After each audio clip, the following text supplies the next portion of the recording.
The fire burning red in a Georgia representing of a comes hard here. You know. Big up Kidaki, Buxton massive. Hey Babylon boy, you go on like you know, like come son. Red. Never Joe, never Joe, never Joe. Oh, money, never, money, never, money, never, money, and I know what you can I do. Money, never, money, never, money, money, you can keep your conniving money. When you've been out for a bum, in a bit there'll be money. Now because your money done, you come with conniving money. When you had your pocket full, in a bit there'll be money. Now because your money done, you hustle to tell me money. Yes, money, never, money, never, money, money, never, money, money, now know what you conniving money. Neighbor, joker, neighbor, joker, neighbor, joker. That's all the money that me walk for. A 2 pound note and a guilda piece. A 2 pound note and a guilda piece. A 2 pound note and a guilda piece. This is all the money that me walk for. I said money, neighbor, money, neighbor, money, money, neighbor, money, money. Now I know what you can I be money. Oh, Joseph. Guyana and Guyanese, at home and abroad. Tune in to Guyanese Morning Time, hosted by Kadaki Amsterdam, where the sun always shines. Guyanese Morning Time, the people call it Guyanese Morning Time. Rhythm, Guyanese Morning Time. Intelligence and knowledge run the front line. We go again, Guyanese Morning Time. The people call it Guyanese Morning Time.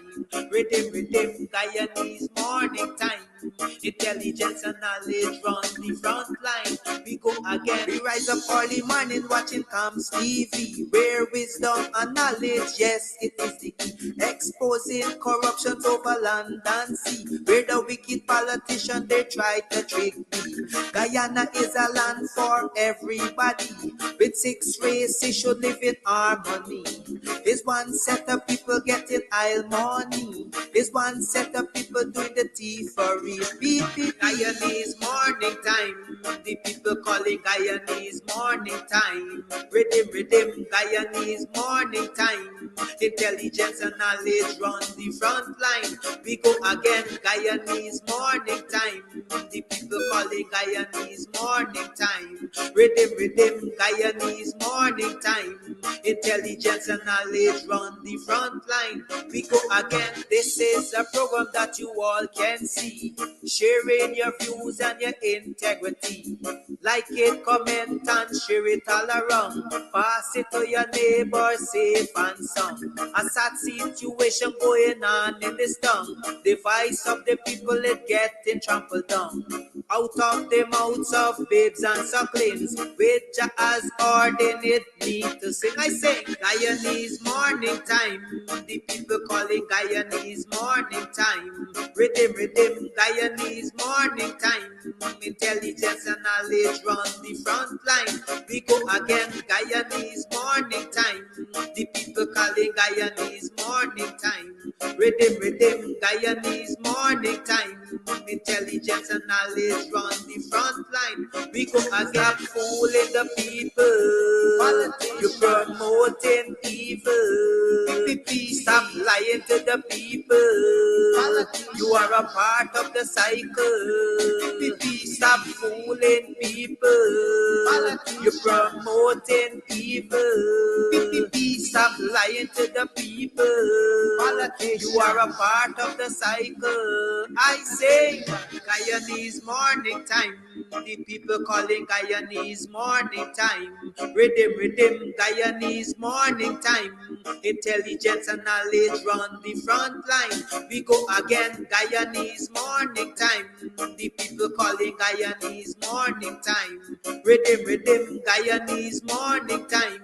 Intelligence and knowledge run the front line. We go again, they got Breakford, Bork and Mark Benchcop.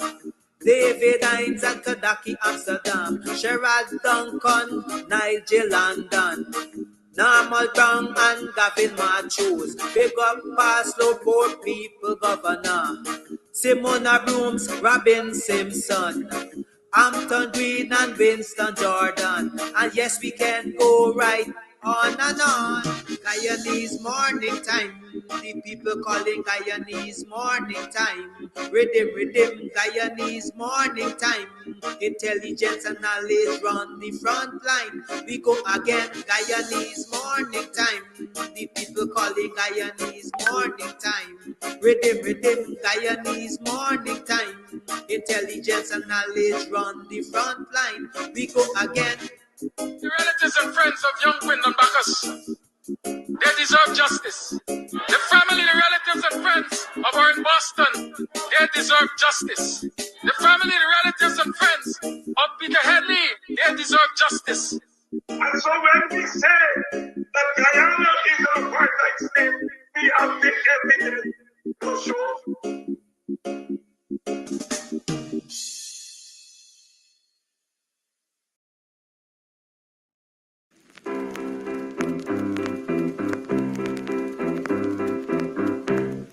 Hey fans, it's karaoke and oldies night this and every Thursday at Club Twilight Sideline Dam, Buxton. Dance to the magical songs of yesteryear by popular DJs and Camps Audio. Admission is free. Come out, let's make memories at Club Twilight Sideline Dam, Buxton North.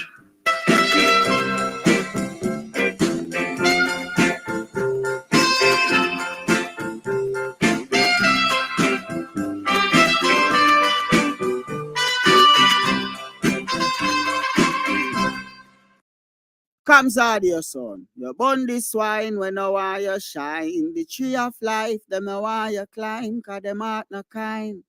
Comes, I say them art no kind. Buxton Massive, Kidaki, Red Hat. You can get meat anywhere, but for the best cuts of chicken, beef, pork, mutton, and lots more, check out T and W Harris Butcher Shop, located in the East Ramveld Market Meat Section. Call us on 609-7168, 641-4494. Ask for Rastaman. T and W Harris Butcher Shop for the best in fresh cut meats and lots more.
Morning, neighbor, morning. Are you morning, neighbor, morning? Welcome to another program of Guyanese Morning Time. I am your host, Kidaki Amsterdam. It is that time of the day. What time? 7 hours 36, and it's the 20th of May in the year 2024. Welcome to another program. How have you been? How was it yesterday? How was your weekend? How was your last night? Did you engage in some extracurricular activities?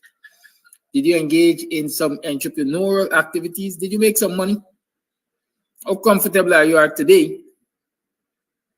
How have you improved your lives from, let's say, Friday when we last spoke?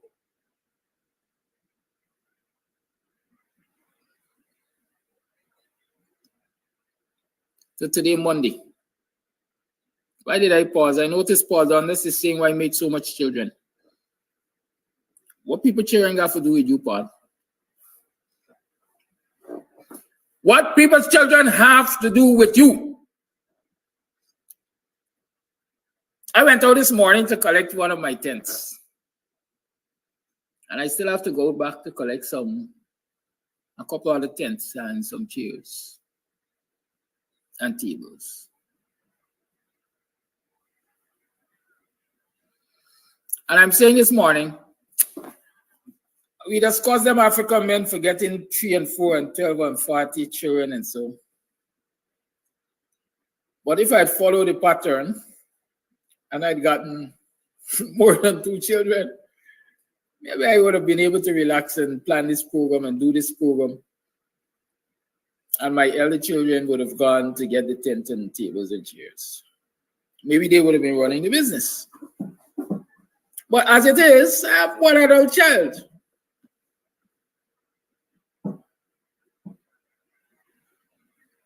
He has completed his education, he's employed. I guess as we know, see no looking woman.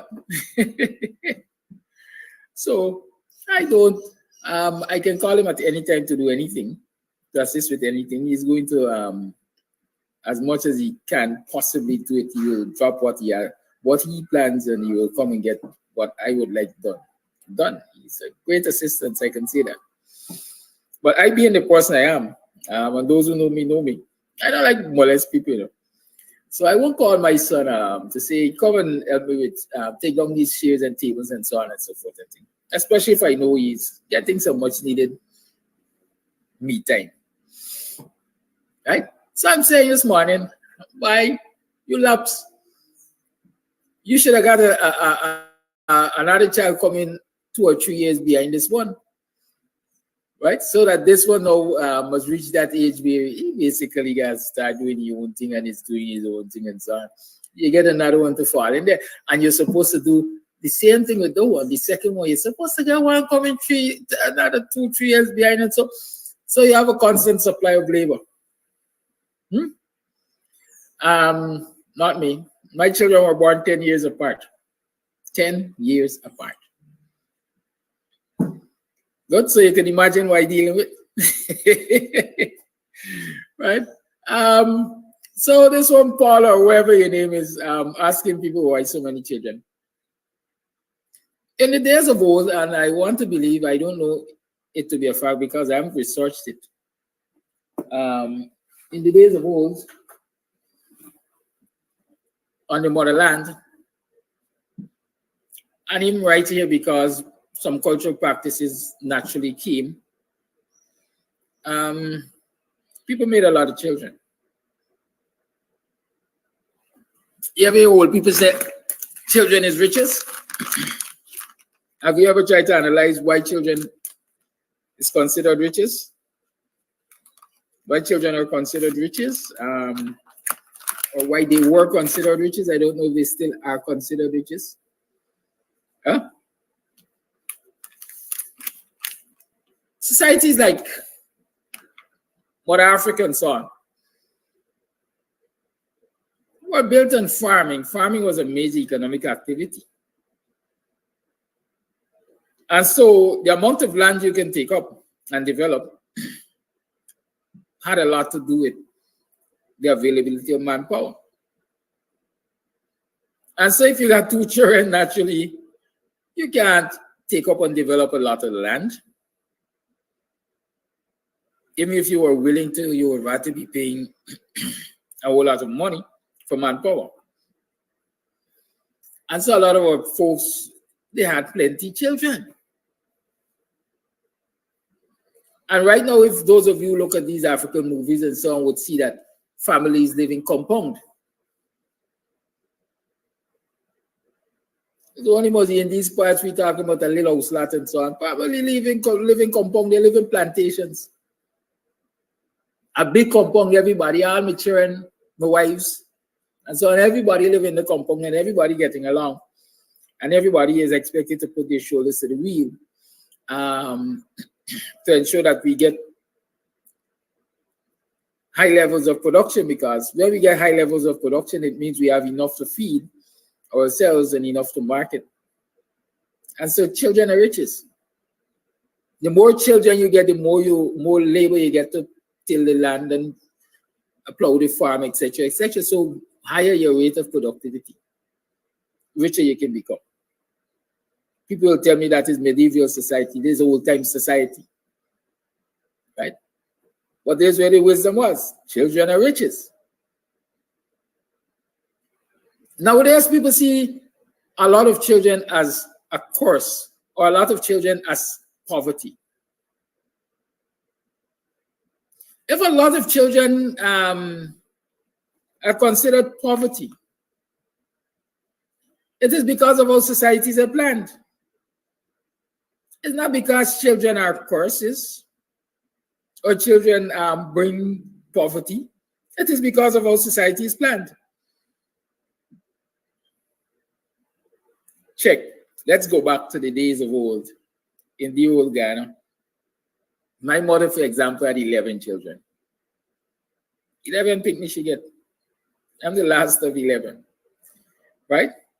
And I'm told that it possibly would have been 13 because I know she had twins. The twins died. The brother before me is what they call the twin bench, right? As far as I remember. So the twins died. So my mother, for example, would have had 13 children. Married to my father, who, as far as I know, had one older child before he got married to my mother. So my father would have, maybe from the look of things, had 14 children. But I also hear stories of my father having children in Essequibo and children in Plaisance and so on. So if any of y'all out there from Essequibo and Plaisance and y'all daddy named George Amsterdam and y'all never see, and from boxing he was a sea defense worker and so on and so forth, yeah, I could come, let me link up, let me see if the DNA right. Good? Anyways, but when you look at families of old, you recognize that they were big. I've heard of families that had 19 children, 10 children, 11 children, 8, 7, 6. Good? And when you looked at them, especially where they were cohesive, even if you look at them now, you will come to recognize that a lot of those families are well-to-do, or they did well. Because, for example, most of the skills that they require, they could have found right within the family. They could have found right within the family.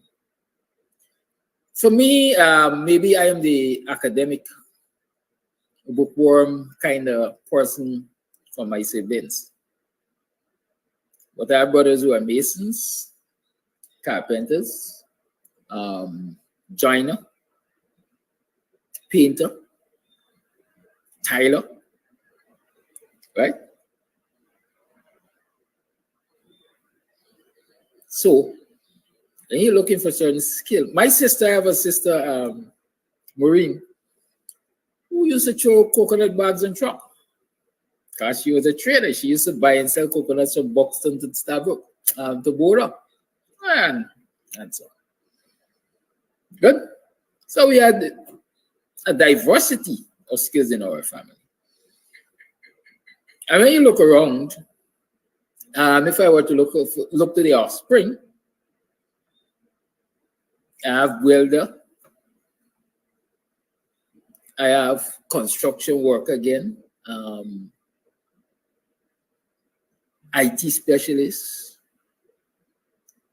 Now, if you look at a family like that, the possibility is if they're cohesive, they will be comfortable or well-to-do because they have a whole lot of skills that are relevant to the time. Track families again from maybe the 60s, 70s, families that were big, you will find a common trend for the most part. I'm not saying that some of them didn't wind up poor for one reason or another. But even when they're poor, you find out of that large number of children, somebody steps out of what you might consider the norm and elevates his or herself, and in many instances is able now to pull the others out of poverty. At least take care of the parents, make them live comfortable, right? So having a lot of children is not a curse. And we have to stop making it a curse. We gotta stop cussing people about making plenty children. I heard a clip the other day from this crass person, CRSS, crass person. Apparently a woman called this poor woman and said, I'm a single mother or something, I got 7 children. And he started cussing. You got to put padlock on your vagina, you got this, you got those 7 children, yeah, that's 7 children. 7 children is a curse. So modern families start getting smaller and smaller and smaller and smaller. Like me, I got 2 children. Right? Some people got 1 child. In fact, my sister just mentioned she got 1 son. 1. And in fact, both of my sisters, they have 1 child each. Both of them are sons. And we usually got the thing and say 1 from 1 leaves nothing. But forget 1 from 1 leaving nothing. When those children become adults and they move on with their lives, who will become the caregivers for their parents? Have you ever considered that? The world is a global village. People migrate from one place to the other. Those children become adults. They decide I go in and see farther afield. Beat out, gone to the US, Canada, wherever. Who's there to assist? The parent. Right? These are things that we need to look at and stop cussing people about making enough children. Enough children got its benefits.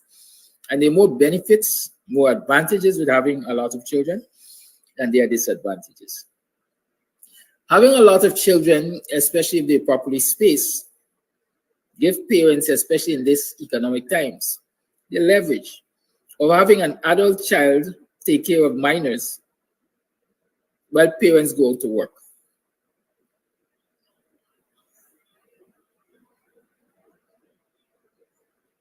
That's a plus. The children who went to school before can use their knowledge to empower their siblings, the younger siblings. Because I did trigonometry before, and so I can do trigonometry with my brother who's now doing trigonometry. My daughter, the only lessons my daughter went to is Hawaii. Physics and chem and physics, I think.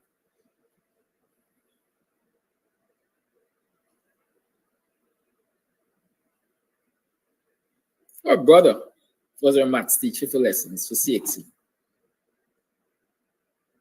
I was his maths teacher for CXC. I was his English teacher. I was his social science teacher for CXC. Right? So, you have a small family. Certain things you have to outsource, you got to pay for them.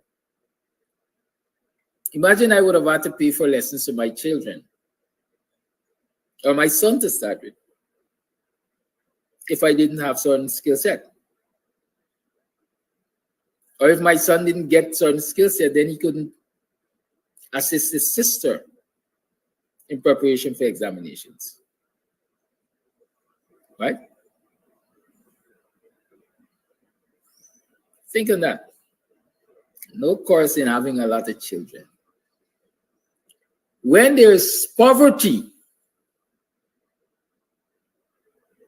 in a society, it appears as though the problem is a lot of children for families. And we, as I would say, shift the goalposts, we shift the blame. God has sent y'all, you know. I know why. Because I came on this morning to talk about the poverty in this country. Good? So y'all don't think that Paul or whatever his name is, or whoever it was, took me off topic. No. We have to stop shifting the blame and saying that people are poor because they got a lot of children. People are poor because government policies are poor. People are poor because government's management of the economy is poor. Let me explain this. I'm starting at lands. When you live in a society where 4 generations have to live in one home, government policies are contributing to poverty. Because there isn't a policy that says, by the time I get to the age of 18 as a young adult, I have access to facilities that would permit me to own my own home, whether by mortgage, to own my own transportation, whether by mortgage, to access capital for the development of business, for example. There's no policy in this Guyanese society that facilitates that. I'm talking about government policy. I mean, generally, when we talk about policy, we're talking about government, national policy. So I become of age, I'm 18. And I have to continue to live with my parents. The government says I can't apply for land until I get to age 21. So I still got another 3 years at least to live with my parents. Good, before I could apply for land. In many instances, it takes more than 10 years to get land in this society because of government policy. And so I'm 21 and kicking brick. I'm living with my parents. It means 31, as a matter of fact. I'm kicking brick. I'm living with my parents. It means for those, let's say 13 years, as an adult, I can't generally acquire anything. I might get a job, but I can't acquire anything that is related to my home because my parents already got their furnishings. We are buying a new chair set to put it on the roof. We are buying a refrigerator to put it on the roof. So I can't make preparation for my family.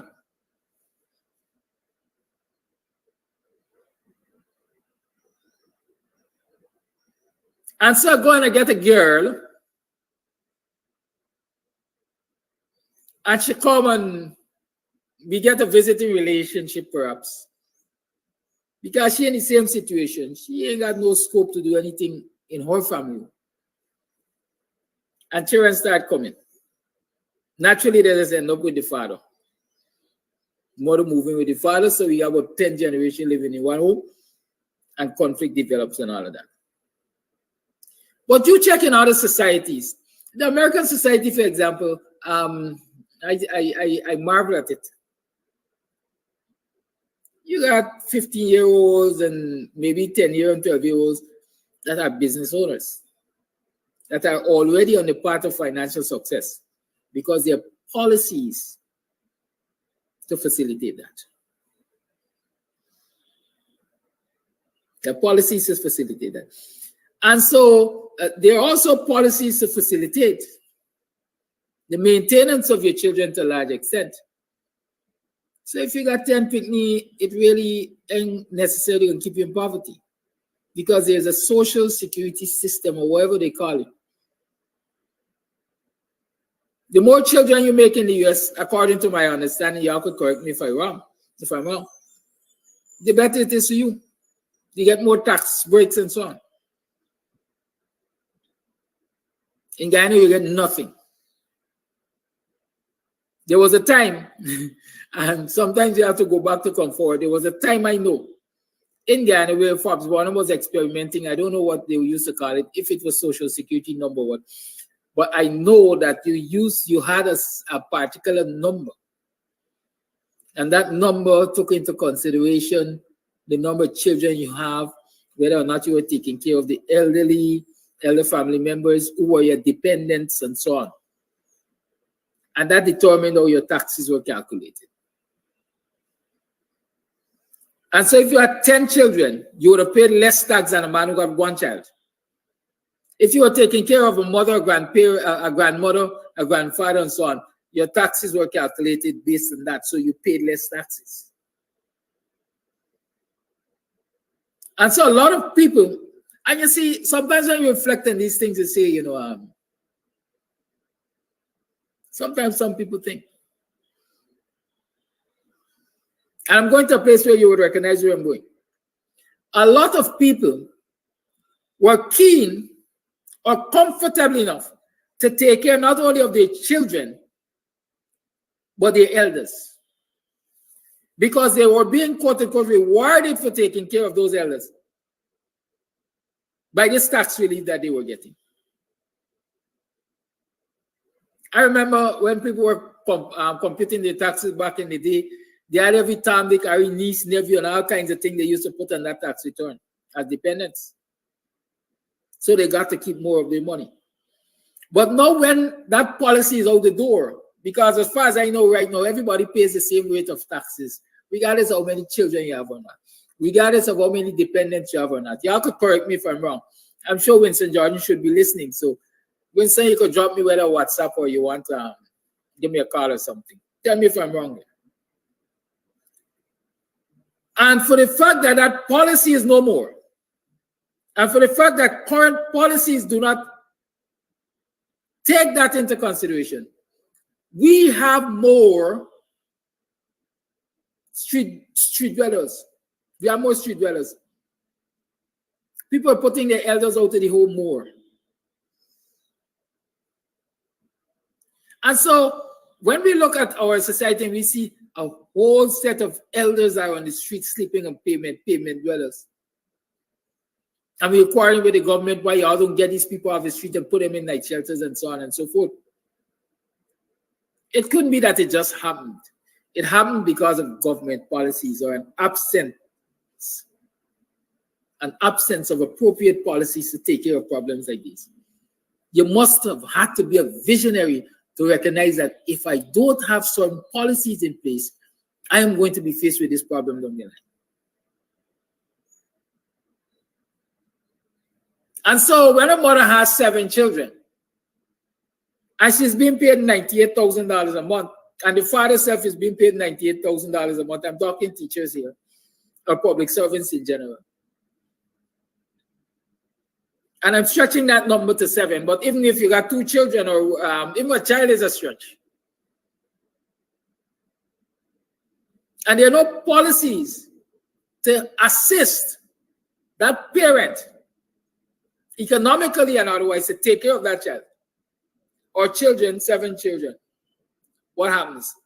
Those children in turn find themselves on the wayside, just like the elders. The elders are dwelling on the wayside, but those children usually go on the wayside to beg. Because what? Mommy Gyan do she guard work, or she teacher work, or she clerk work. The society is so designed now that you ain't got an extended family really to take care of them, so everybody got to hustle. They either go take care or they left unsupervised. And so while they're left unsupervised, they're out in the streets, they're begging, they're doing deviant things. And that's why you could end up with a 15-year-old, a 14-year-old, and an 18-year-old being charged for murder.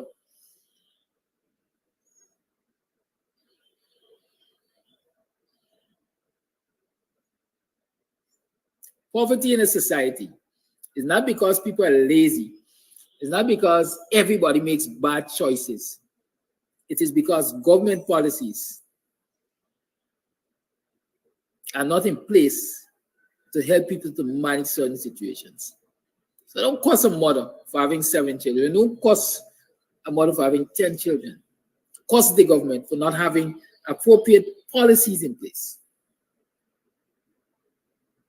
so that people can really take care of their responsibilities.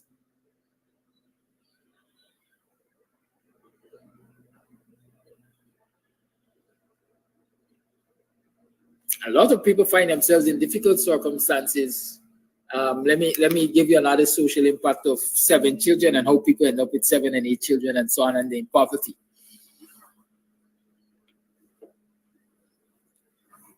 Because of lack of education, as we're experiencing right now, this current generation, this current crop of students have not been able to enjoy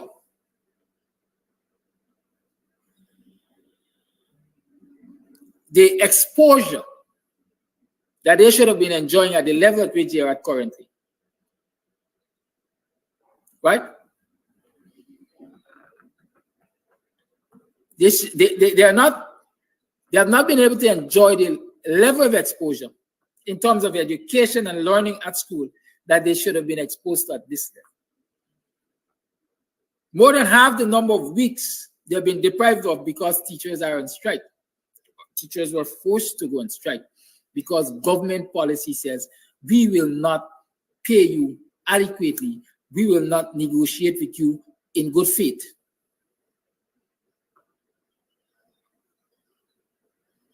Instead of addressing the need to negotiate with teachers in good faith and pay them adequately, the government has decided that the way out of dealing with this situation is to say no end of term examinations. Children must be promoted on continuous assessment. No emphasis on the end of term examination to stream children. Send them, stream them according to their preference. This crop of students, especially if they are at that grade 9, 10, 11 area, they're likely to leave school undereducated, functionally illiterate. What will happen? They are going to come into the society, they will become adults. Man on big on belly, homon geshi belly, big by man, both of them functionally illiterate. What kind of job they can attract? Menial, low level, low paying. They're gonna make children. They can't provide for them. Out of frustration, in many instances, the initial family gonna broke up. Man gonna left woman with child. Woman with her inadequacy because of her inadequate education and inability to earn adequately, gonna look for another man. Another man gonna come like the savior, pretend to be the savior. He gonna big she belly again.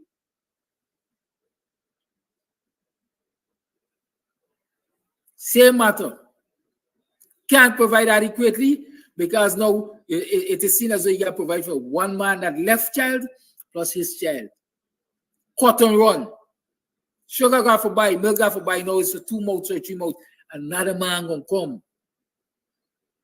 And when you check it, it's a cycle. And before you catch yourself, well, man got 7 children, maybe for 4 different men. But all of them, you can put in the bracket of being functionally illiterate, undereducated, incapable of earning enough to take care of any family. And we cost them. And we say, are you slack? Are you lawless? This is why I end up so. No. Government policy starting with the failure of the education system put them so. Mr. Amsterdam, you just blame government for everything. Government is management of resources by the people for the people. My definition. My definition. A group of people is put there to manage the national resources for the benefit of everybody. And if they are not managing it properly, everybody else is going to suffer. I showed you the video Friday last of Traore, right? Young man with a vision. Is he 36 or something? He recognized that his people were on the brink of poverty. They couldn't provide for themselves. Food insecurity and all of that was big. You know, it is a government by 400 tractors to distribute its population to increase food production. You know, it is a government to buy hundreds of tillers to distribute to the population to improve production for food security, water pumps and so on. That is a government that is managing the people's resources for the benefit of the people, to lift the people out of poverty.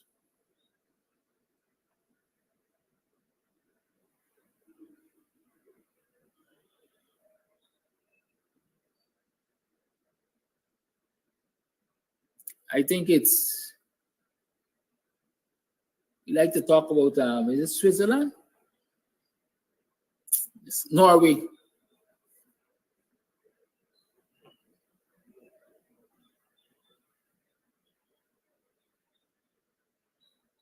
Where citizens are catered for. Libya, Gaddafi country, where if you wanted to study anything that the country's university can't facilitate, the nation's resources are used to send you overseas to study it. Every citizen gets a home.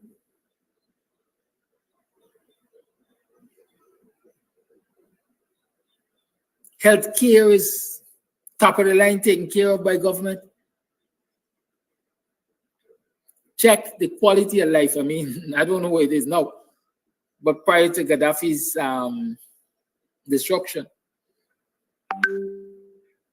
although the West wanted us to believe a certain thing, check and see when governments really are catering to the needs of the people and putting adequate policies in place, what happens? Check the progressive nations. They reward people for making children because they recognize the human capital is the most important. But in backwater countries like these, we cost them for making children. We got policies that fail their children and fail them, but we cost them.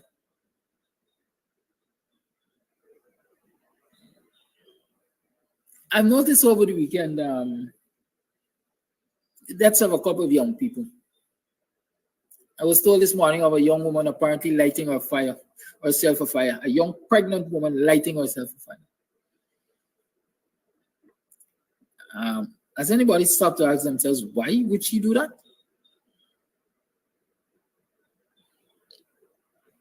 I know we talk about postnatal stress and so on and things.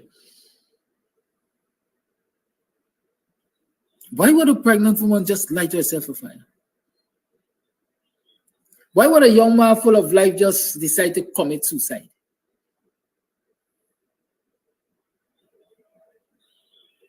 I'm sure it's because of societal pressure. That young woman, for whatever reason, maybe is all frustrated, overwhelmed by the thought of bringing a young one into the world. The father don't walk out and left her. The mother tormenting her at home, and stuff like that.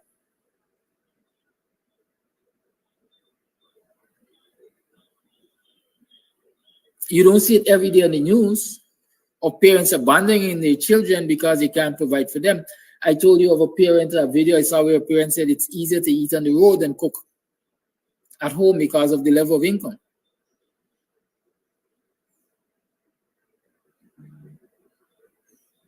I challenge any of you to show me how to live off of 98,000 a month, where you have to parent, you have utilities. Do it as an individual. Don't even do it as if you have a child. Don't do it as if you have a child. Just do it as an individual and see how it's possible to live off of $98,000 a month, from which you have to get transportation costs to go to and from work. Do it for me. Please, I beg you. The PPP representatives and here, y'all show me how to do it. And then when you show that it can be done, you could cost people for failing. Because then you're going to say it's their failure, not the government failure. But until you could prove that it could be done, it's the government's failure. I got a video to show you.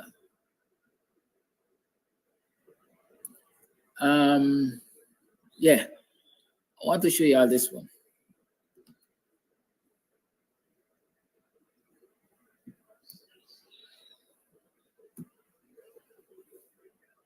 I hope Guyanese will get to the point where they can recognize what is good for them and do just what these folks are doing in Burkina Faso.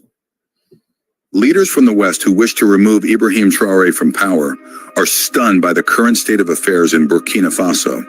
Nowhere in Africa have citizens ever protested for the extension of a president's term.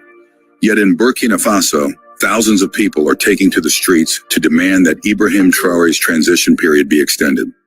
The transitional period in Burkina Faso is set to end on July 1st, with the upcoming general elections. However, a recent major mobilization organized by the National Coordination of Citizen Watch Associations was not just about filling up the stands of a stadium. It was a powerful demonstration of the people's unwavering commitment to their leader and his vision. As participants from Burkina Faso took to the streets, they boldly waved their respective flags and made their message clear. No elections in Burkina Faso. This statement reflects the reality that the people are ready to take extraordinary measures to focus on the stabilization and strengthening of their country. The demonstration was a true representation of the people's firm determination to stand behind their leader and support his vision for the future. It was a display of their unyielding commitment to the stability and progress of Burkina Faso, even if it means suspending the conventional democratic process. The question that remains is whether the next national conference, unanimously approved by the Transitional National Assembly, will give concrete expression to this popular will. This meeting will represent a decisive moment, a moment when the voice of the people can be officially heard and integrated into the political fabric of Burkina Faso. In the meantime, Burkina Faso is at a crossroads. The choices that will be made in the coming weeks and months will determine not only the immediate political future of the country, but also its long-term trajectory. What is at stake then is not simply an extension of the transition, but the very definition of governance and national sovereignty in a rapidly changing world. Whether one agrees with the method or not, it is undeniable that Traoré's approach has aroused remarkable commitment and patriotism among many of his fellow citizens. They seem ready to defend a vision of Burkina Faso, which, while rooted in its traditions, is resolutely turned towards the future. A Burkina Faso where unity and stability are not empty words, but active principles that guide every decision, every action. In case you are wondering why the people of Burkina Faso are fighting so hard for their captain to remain in power, let me give you some points on what Ibrahim Traoré has done to his people. Ibrahim Traoré is a dynamic leader who has brought significant positive changes to Burkina Faso. He is known for his pragmatic solutions and his keen attention to detail. Under his leadership, Burkina Faso is experiencing remarkable progress. Traoré's most significant achievement is the construction of a gold refinery in Burkina Faso. Despite being one of the world's largest suppliers of gold, the country didn't have its own refinery. This was a significant loss of jobs and wealth for Burkina Faso. Traoré recognized this issue and promptly commissioned the construction of a gold refinery that would create job opportunities and bring wealth to the country. Another issue that Traoré addressed was the importation of tomato paste. Despite Burkina Faso's ability to export tomatoes to the world, the country was still importing tomato paste from other countries. Traoré saw this as unacceptable and immediately commissioned the construction of a tomato processing plant. This project would not only create jobs, but also ensure food security and produce various food products. Furthermore, Traoré has initiated the construction of a world-class health facility worth $80 million. This project aims to improve healthcare delivery in Burkina Faso, which is crucial for the well-being of the country's citizens. It's important to note that Traore's decision to partner with the private sector for all these projects was a wise one. He recognized that the government is inherently inefficient and as a result involved the private sector to ensure that these projects were completed on time and within budget, while providing job opportunities and improving the country's economy. Captain Traore, the leader of Burkina Faso, has taken a bold step to reduce the salaries of government officials in the country. In a recent interview, he expressed his serious concern and disappointment over the excessively high salaries and allowances paid to certain public servants and executives. He denounced the practice and declared that it would no longer be tolerated under his administration.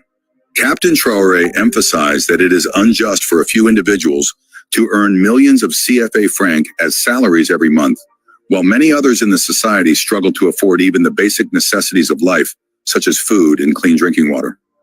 He made it clear that reducing the salaries of certain politicians is not enough, and that the whole system needs to be corrected to ensure balance. He stated that the principle of balance should underpin every aspect of the proposed reforms, and that it is time to correct the imbalance in the system. To achieve this, Captain Traore announced that he has set in place plans to reduce the salaries of government officials. He made it clear that some people may see a decrease in their salary, while others may see an increase.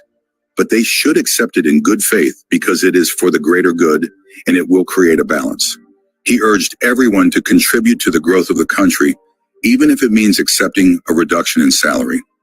Captain Traore's decision to reduce the salaries of government officials is a bold move towards achieving a more equitable and just society in Burkina Faso. It is a clear indication of his determination to ensure that everyone has access to basic necessities of life, and that the country's resources are distributed fairly. Therefore, any opposition to this move will not be tolerated as it is for the greater good of the nation. Traore is a visionary leader who is committed to driving economic growth in his country. He has implemented several measures to boost the economy, including historic tax cuts and working closely with the private sector to provide young entrepreneurs with access to capital to start their businesses. He understands that the private sector is a critical driver of economic growth and is keen to support young entrepreneurs who are the future of the economy. Another example of Traore's ingenuity is his introduction of popular shareholding, which is his plan to privatize government holdings and projects and allow the public to invest in their country. This innovative idea aims to give ordinary citizens a stake in their country's economy and promote a culture of investment. As part of this plan, he sold 20% of the government's phone company to the public, which generated $60 million for critical projects. Traore's approach to economic development is based on a belief in the power of the private sector to drive growth and create jobs. He is committed to creating an environment where businesses can thrive and young entrepreneurs can access the resources they need to succeed. His vision for economic growth is ambitious, but he has a proven track record of success and is dedicated to achieving his goals. Ibrahim stunned journalists with his bold pronouncement that he would defend his people's right to protest, even if it meant standing up against his own actions. He firmly believes that as a servant of the people, he is not above being held accountable for his actions, and that it is his duty to protect the rights of his fellow citizens. Ibrahim's consistent statements about how he and his comrades have been entrusted with the vital mission of safeguarding the future of the nation are a refreshing departure from the norm in a continent where leaders often act like autocrats and the people are treated like subjects. His unwavering dedication to the cause has won him the respect and admiration of many, and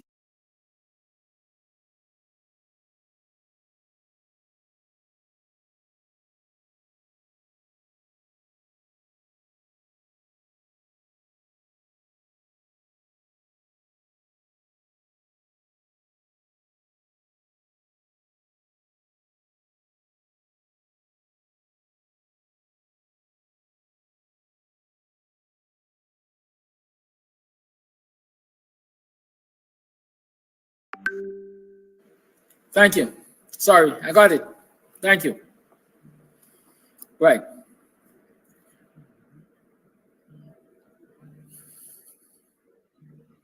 Thank you very much.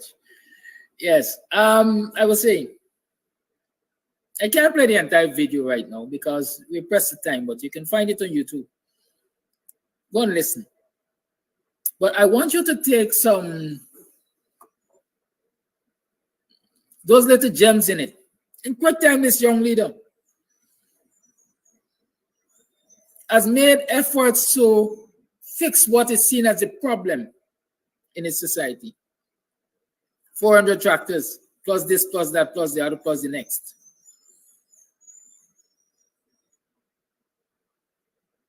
To address the matter of food security. He has put systems in place so young entrepreneurs can have access to capital. Around the world, for the most part, you see nations want to get rid of their leaders. In Burkina Faso, the people are now protesting to keep this leader. You recognize, listen, this country, we are losing great wealth because we don't have a gold refinery. We need a gold refinery. Immediately partnered with the private sector for the establishment of a gold refinery. Its justification? Why I partner with the private sector? Not because I want drawbacks, not because I want kickback, not because I want under the table deal, not because I want corruption, but I recognize the importance of the private sector. I recognize that they treat business like business. I recognize the inefficiencies of government. And so I'm going to go in the private sector because they will show respect for timelines and so on. And they were able to complete that project in a timely manner. And this same video here tells you of several other implementations that will benefit his people. Here in Guyana, we got so much money coming to this nation by oil. Plus we got gold. Plus we got bauxite. Plus we got timber. Plus we got rare metals.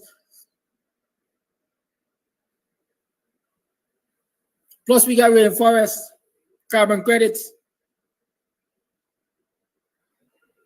And our young entrepreneurs can get access to financing.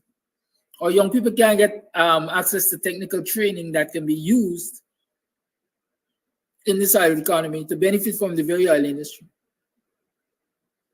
Instead of expanding, they're constricting.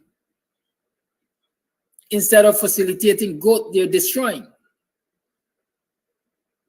In this oil economy, we don't have a government that will buy 20 tractors, much less 400, to give to people who would love to be in farming, to produce more, and to ensure food security and economic growth for themselves and the nation. In this oil economy, we don't see it necessary to build processing facilities. So producers can add value to their production. So cassava, for example, got to be exported as cassava. There's no facility that will really process cassava to really add value to it. Our timber, imagine Guyana got so much forest, and the only thing we can export is logs. A penny on the dollar.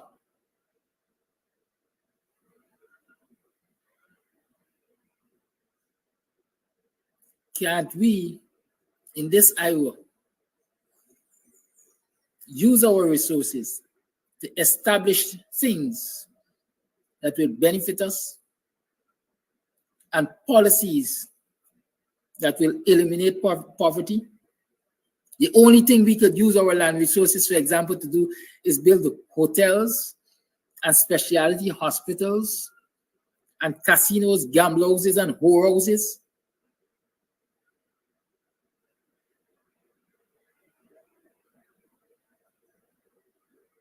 And our people have to be importing tomatoes from neighboring Brazil, pineapple from Brazil, bell peppers from Brazil, fruits and vegetables from Brazil.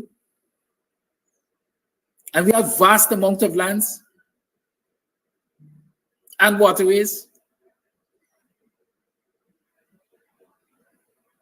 Poverty is a byproduct of the government failure to adopt policies that can lift people out of poverty. Someone sent me some videos here, some pictures. Let me tell you, I'm not going to try to post it up right now. In Norway, they pay 6,000 crowns per month until the child is age 2, and then 1,000 crowns per month. So somebody is saying, your poor family planning is to you. Because I'm poor, I don't have a right to,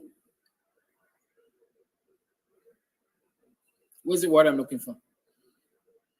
Reproduce, I ain't got a right to make picnic because I'm poor. So abortion and family planning is set aside for poor people. Because you're poor, you must lose the right to your body. Because you're poor, you must eliminate the right to natural functions of your body. But who was put us in a position of being poor? Right? Who has put us in a position of being poor? The people who are managing our resources. So in other parts of the world, they're saying, listen, we recognize the importance of you performing these functions. So in Norway, we will pay you $6,000 from the time your child born, perhaps, until that child, 6,000 crowns until that child gets age 2. And then we will give you 1,000 crowns per month, I guess, until that child becomes an adult.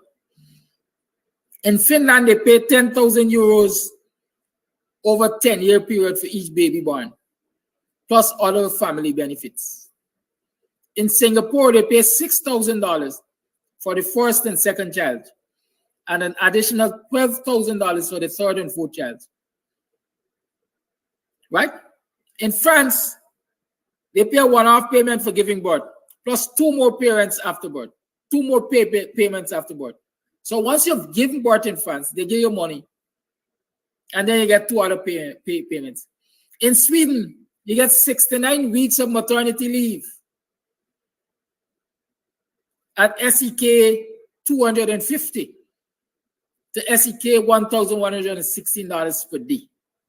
So I guess it has to do with your employment, your daily wages, your income rate.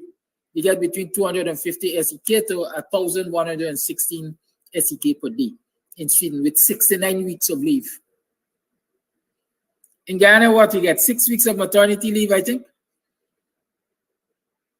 And you get hell to get your maternity benefits. I know up to now, I read a few weeks ago, a teacher complained of going on maternity leave.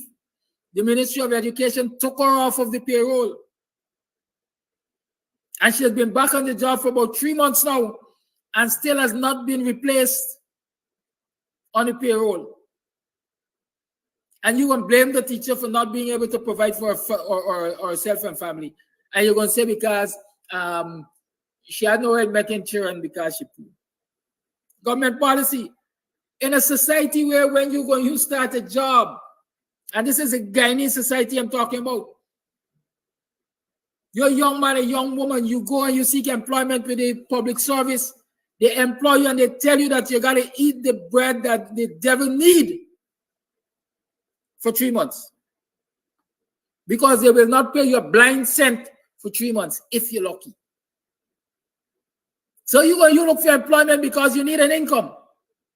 And the people who employ you say, we will not give you any income for the next 3 months.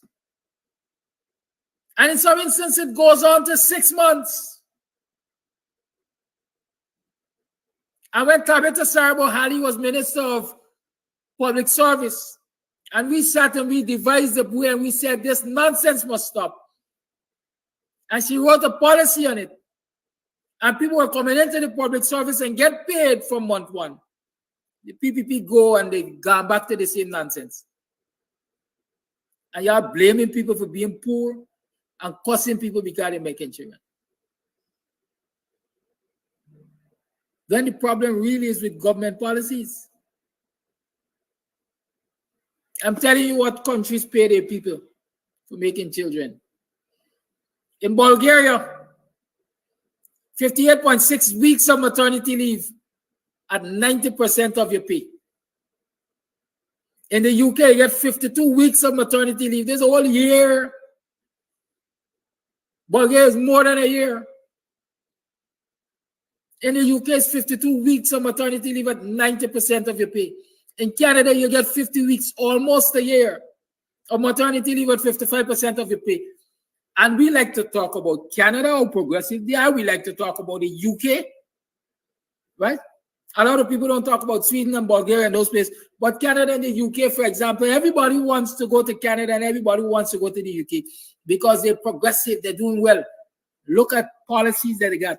In the UK, you get a whole year with leave at 90% of your pay. In Canada, you get 2 weeks short, 2 weeks shy of a year.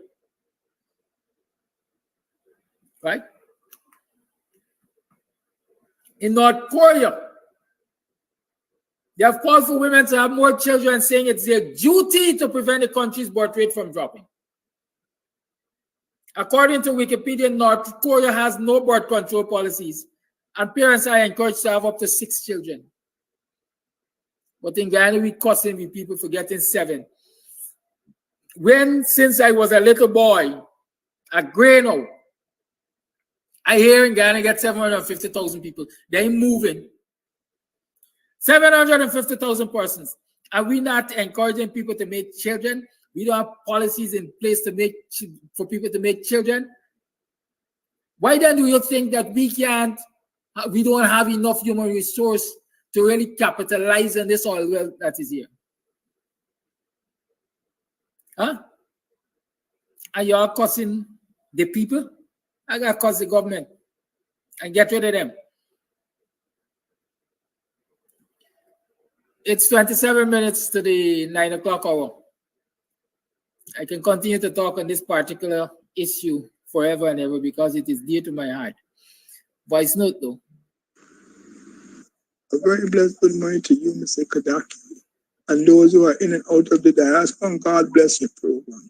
Mr. Kadaki, you see why I always say that you're a blessing is because listen to your topic, for example. You are right on the spot. You're right on the dot. You're right on the bullseye. That is exactly what is happening. The word of God, my fellow Guyanese, and Mr. Kadaki, the word of God said this.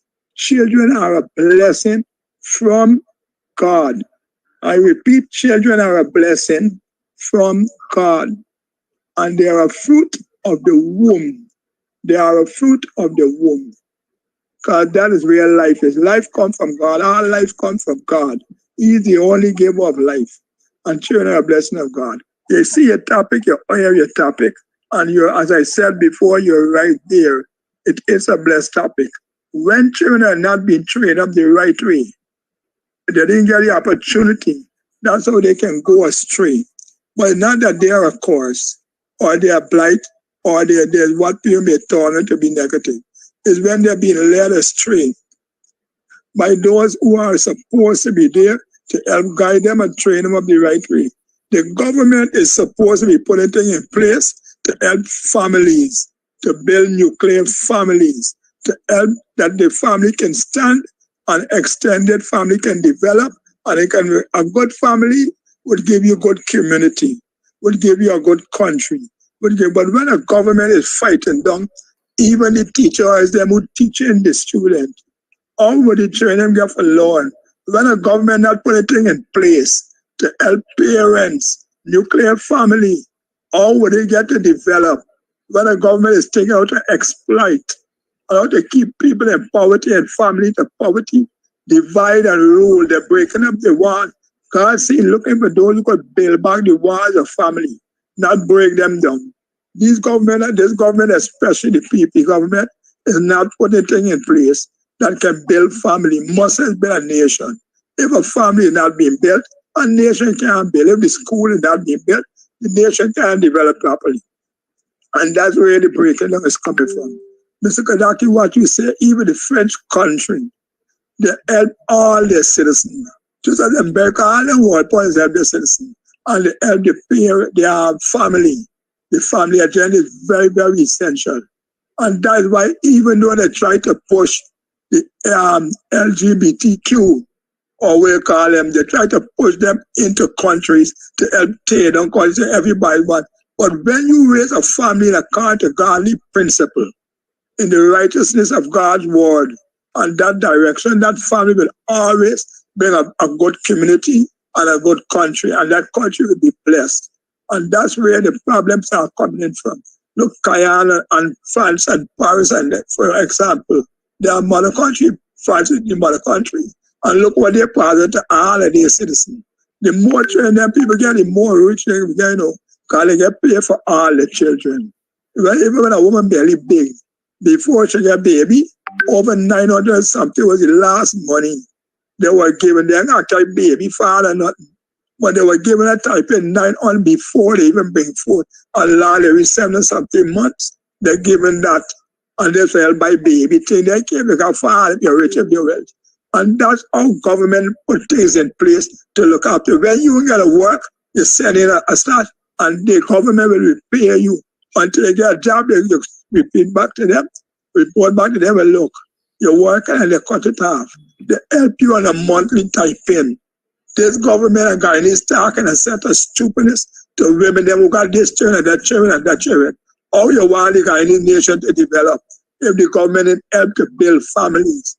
And instead you have coercing the women them who got 10 and 15 children. I mean, they shouldn't got so much yes or what, but if there's a blessing of God, so be it. Most enjoyable all come from them. It's the government that is doing that. They're trying to keep people in poverty, and then the Guyanese nation are condemning people. Where you make all them training for, where you make this, where all the population in Guyana can grow. How will it develop? One with all the oil money. God bless this nation, Mr. Kadaki. We're going to get there, but your topic is right, my brother. You are a blessing. They are destroying the children. They are destroying the family, and now they are attacking the teachers. And why trying them to put up so they can control the children and the family? This is where these things are lacking. That's why domestic murder and violence, all these things, and they're going to increase. However, Guyanese, we're going to get there. Thank God for moving the scale and the veil of the eyes of the Guyanese nation and people around the world. Thank God Almighty. I continue to give God praise and thanks. He deserves it. Let me talk. I see Mike asking the question, where's the GDP of those countries? It's questions like these that make I want to call people by their full name, their government name, jackasses. Because it's government they're working for. Jackasses. And then come twilight, I could rock back. Call all the line. Mike is asking what's the GDP of these countries. Mike, I don't even care what the GDP is. You know why? Ask Irfan Ali, ask Jadio, ask Pierre Manichan, ask Nandalal and all your crooks and criminal friends in the PPP, and they will tell you Guyana is touted as the fastest growing economy of the world. And so why do I need to go compare the GDP of Canada and the UK and the US and so on? Guyana is the fastest growing economy of the world. What does that tell you?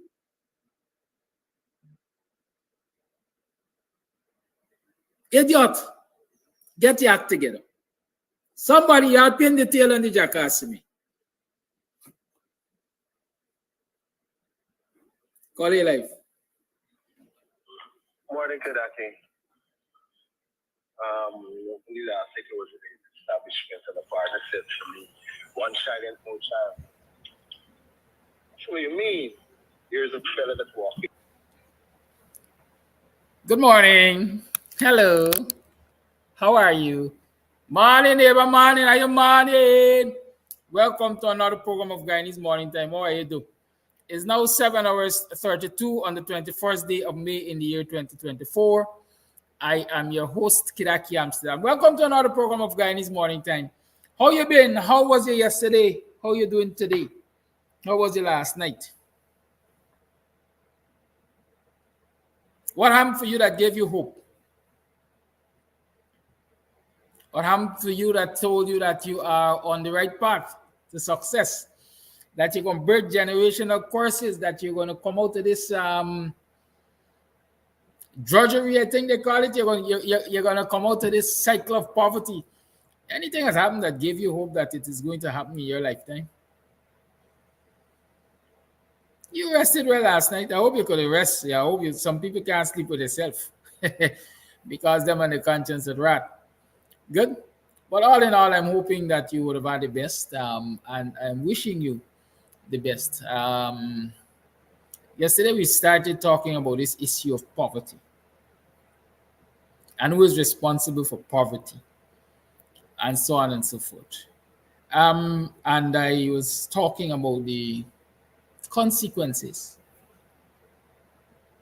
of government's policies or lack thereof. And because we hadn't enough time, I noticed somebody had asked me to address the issue of violence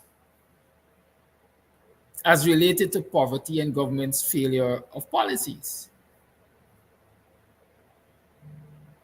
And so we'll talk some about that, but we'll continue to talk about poverty and who's responsible and why I think those people are responsible.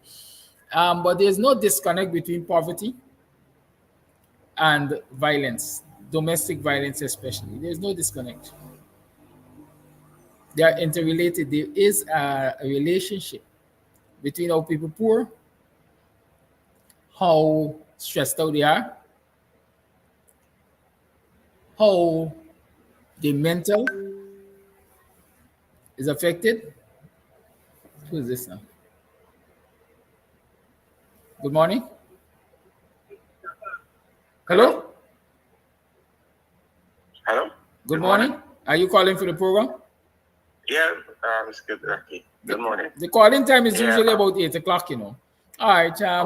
Go ahead. You have everything. No. Okay. Yeah, sorry about that. Yeah, I just want to say I'm grateful for you to be informing us every day, because not a lot of people inform the Guyanese people with real hardcore problems. And the direction Gyan is going in is definitely going to crash. If we don't invest in people or family, that's it. That's being point blank. So you enjoy your rest of the day. Thank you. Viewers. Thank you. I'm going to do something I don't think I've ever done before. And it's in the interest of fairness.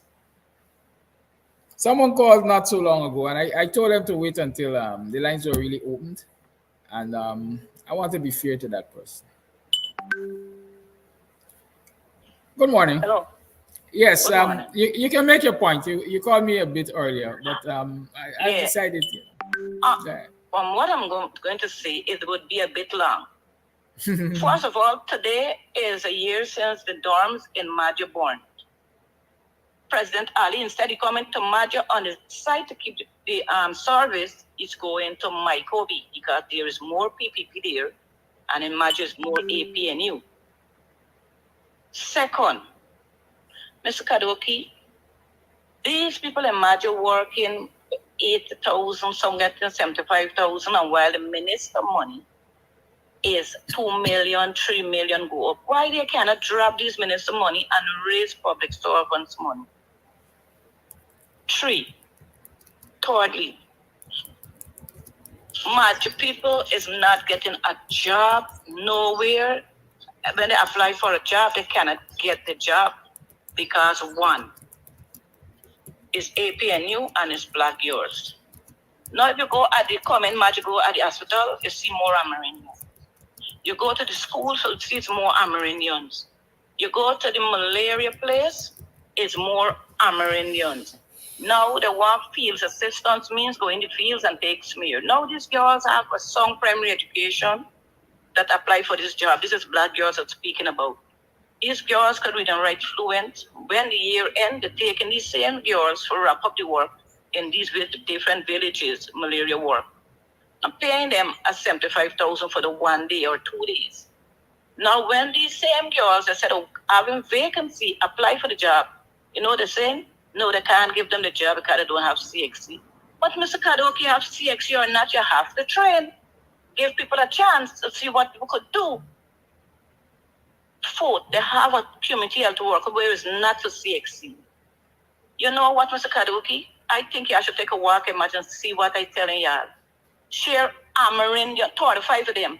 3 of them is Douglas, and all the rest, the other 32 is Amerindians. I know what God showed them, that they failed. A lot of them failed the exam. Now they're saying it's not for people from Magis in the north. Magis in the north. We are in the north. Because Magis have more APNU, is not taking people from Magis, bringing them from in the north. Fifth, you go to the office, Mr. Kaduki, they haven't worked for some primary education. 3 girls working downstairs. Joe working upstairs, Lachman working upstairs, the worker working upstairs, Mr. Kaduki. And these are the people who get in the contract. Lachman getting all the contracts and giving subcontracts to people that he could get the biggest drawback. The black woman up there and saying that what I'm taking on people, Mr. Armstrong. But if black people go for a job, they're not getting it. At GWI, 4 person working there, and GWI have a vacancy. They're calling for people for work.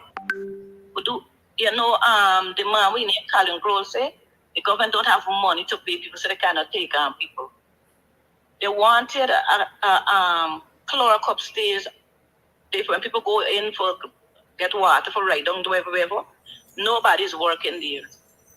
Mr. Kadoki, it's hard on people in Matthew, and I need y'all to come to Matthew and see what Matthew people going through. APNU was there and do us the same thing. I am a strong APNU, I am not lying. They was here and they went in power and do us the same thing. What PPP doing, and PPP coming and doing it is more worst. They pay 75 million for put on a play park. The time you put it on a play park, why didn't open some institute or something? Mr. Kadoki, they don't care about us. We're going through hell in Matthew. You go to the shop, Mr. Kadoki, if you don't have 300, I can't move up on my show. If you don't have 3,000, I can't move up our grace. Mr. Kadoki, you have come to imagine and see what Matthew people going through. Because one day, I think we are going to rebuild. Just, Mr. Kadoki getting vexed. Have a blessed morning. No, Carla, why you going? I like when people get vexed. Huh? I like when people get vexed. Once you don't cuss up and say you're allowed to get vexed. You're human. Because, Mr. Kadoki, we going through hell. Mr. Kadoki, they're having girls here that is bright girls. These people want black people to be prostitute in the street. Because these black people trying to have the potential. Mr. Kadoki, when they give the army and them the job, they're not keeping the jobs, you know. They're leaving the jobs. Okay? They're leaving the jobs, Mr. Kadoki. A lot of things going on here because but I want President Narton to put up his number on the screen and let people get this number for talk with him. Because the people who they're playing in the pan, out the pan, they're with PPP, when people they in power, APN they in power, is them as the people Mr. Narton, them looking at and Granger was looking at and giving them jobs to them. And right now PPP is out, APN is out, the same people that with PPP. I have a son have a medical nose problem. They're giving him public assistance. You know what PPP do? Take it off and said his mother is PNC. The headmistress of Matthew Primary School put all trying for the public assistance. A woman by the name of Marcia Evans was a PNC. She given Leo them the name, telling Leo who all name by the titles. I know what they do. They take off the people names. And people like Passan, them who work with the PPP, the wife working, he work with PPP with Rupsumben, some minister between the ministry of Rupsumben. He too trying to get in public assistance. All the PPP people get in public assistance, and the APNU people must be 2 or 3 they're given for it don't look bad. Now, it have a lot of single parents in Magic where the father died, black people children, father died, where the father go away, they never see them back. You know they can't get public assistance. Now they get a woman cooking at the school with a PPP. First of all, she never supposed to be cooking there because she at a restaurant, what was on she restaurant, peeing the cup and drinking this thing. And I get that woman cooking for people children eat at the school. When you talk, they hold you accountable, they vex with you.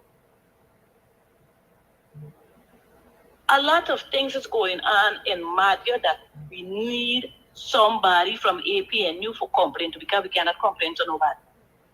Because they're telling you, oh, where are the facts? Where are the facts? When they get a contract, they get a road bill in. That brings some people from Esquibo. Paying them the AP. Mr. Kadoki, when they move forward from here, they carry down there, they move the same wood and bring it back right down there. They're in my street working.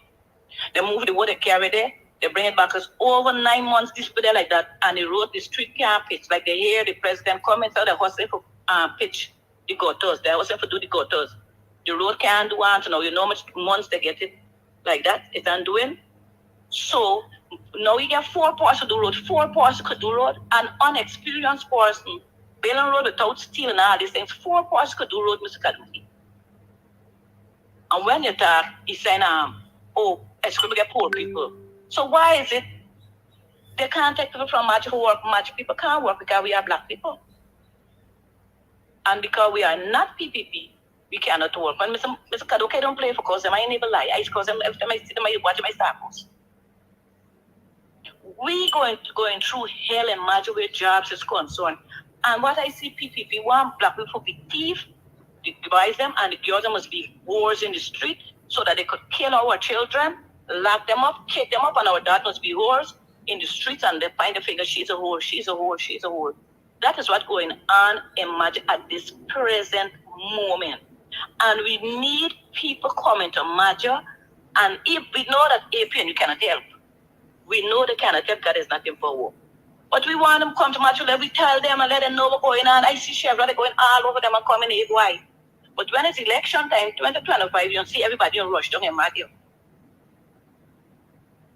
They put some people, imagine AP and new time for clean the road. You know what that woman had? The woman had 5 hours to clean the road. And Madhya is a big place. 3 Amerindian woman, Amerindian by Marlon, and she makes 6, and they rake in the road and said, I said, why you take on more people? I get 5 more people, and there's a mega time with them, and she there in the township. No, but people's not in the township. Then she get knocked out, they get people cleaning the road. 3 of them, and them is not cleaning all over, just at the front and Campbelltown, and they getting almost $1,000 a month, more than the people who work in 12 hours a day, 8 hours a day. They've been well paid because they're married and they are PPP. But we who is black people who work for a monthly salary is not well paid. Okay? Mr. Kadoki, let somebody else take this, give you a call, because I won't finish because it's so much. Thank you, caller. What I want you to do is to encourage others to call and tell us their stories. Right? Some of them frightened, enough of them frightened lock up, enough of them frightened, but me, I don't frighten lock up. You don't get lock up for calling Cam Steve. You don't get lock up for calling right Cam. Right now, a lot of them, they're using, see if they could pick up people's voice, if they could know who's who calling and checking names or find out who names are from people who names are, that is what they are doing. But this election 2025, I am going in to North and let him know I am a Madhya woman, and I want to be in a position to represent Madhya and see that Madhya people get jobs and see that Madhya people get contracts. Because we're going through it too long we are going through it. It's not now 23 years, then with Granger we go through it. We're not accepting going through it with Mr. Nard. Thank you. Thank you for your call.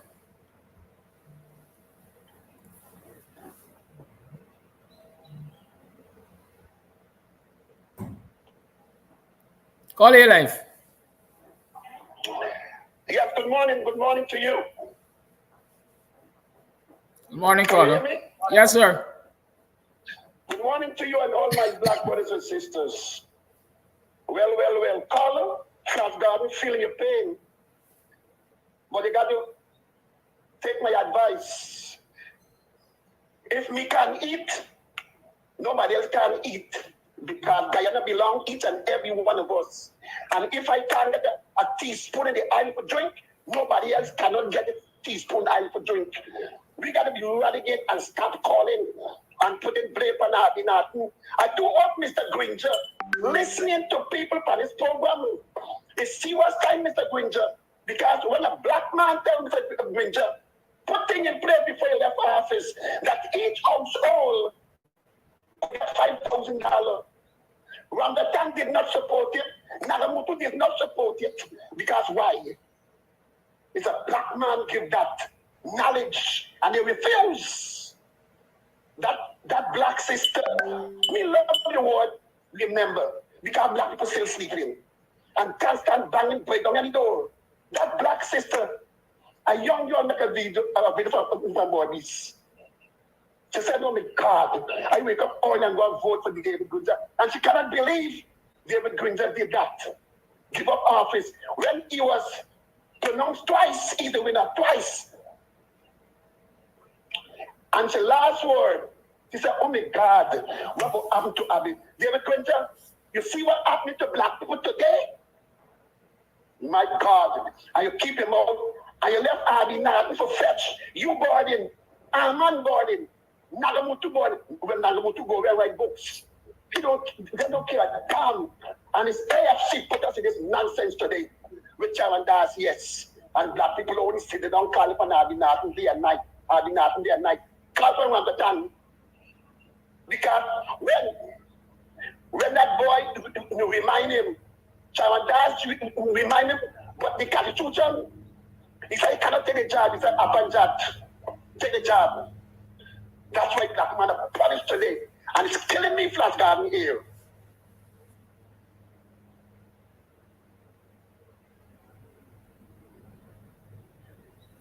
Looks as though we lost Flash as usual. All right, so y'all allow me to take control again. At least for a few minutes. And by the way, I want you all to do one thing for me. Camps TV has a flash. Camps TV now has its own Cash App account. That's what they call it, right? Why y'all do one thing for me? We have to test it to ensure it's working so our money doesn't go astray. Go to Cash App, send me $1. All of you. $1 only. Where is it? Let me see if I find it. $1 we're asking for right now. Just $1.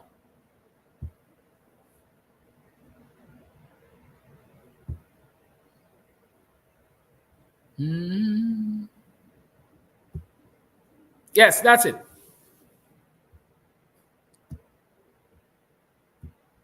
I think it needs some clarification.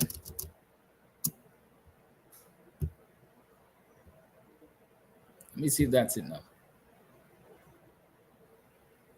Still need some clarification. All right, so let's talk. Lots of things. That lady from Madia said a whole lot.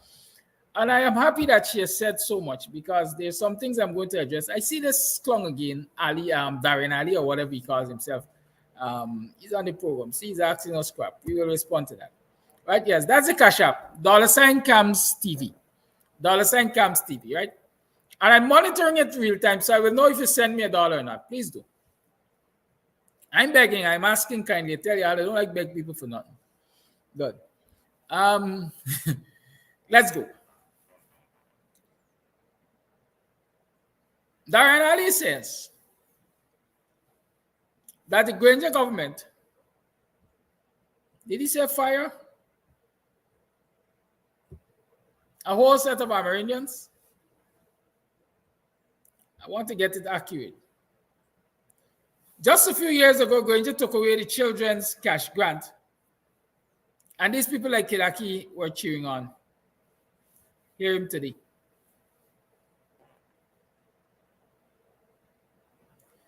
A few years ago, Granger took away the children's cash grant of $10,000, $50 US. $50 US. But Granger replaced that cash grant with a hot meal program. It came on a breakfast. A bicycle program, especially for those children in the interior who had to walk long distances, extremely long distances to get to school. A boat program, especially for those children in the interior who couldn't get to school because either they walk or they don't go to school because boats weren't available to transport them from community to community in the interior. Those of you who know the interior, you will understand that one of the main means of transport is by river or creeks. And so Granger introduced a boat program. It was breakfast, boats, bicycles, boots, books, a whole lot of bees, right? And those bees were implemented in areas dependent on the need. Let's say that, dependent on the need. The Granger program for students saw attendance at school increasing tremendously. Some schools that had 50% and 40% and 30% attendance rate, when Granger increased those, introduced those programs, the attendance rate skyrocketed over 70 and 80%.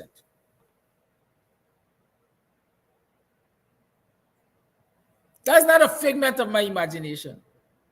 Go check the newspaper. Just do your research and you'll find it right there. It is right in front of your face. Right?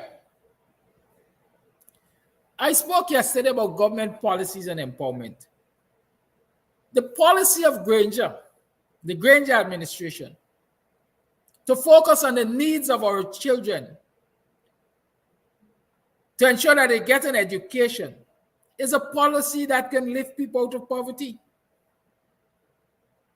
Because if you have more people going to school, it means more people are going to be exposed to an education. It means you have less people walking around in ignorance and functional illiteracy.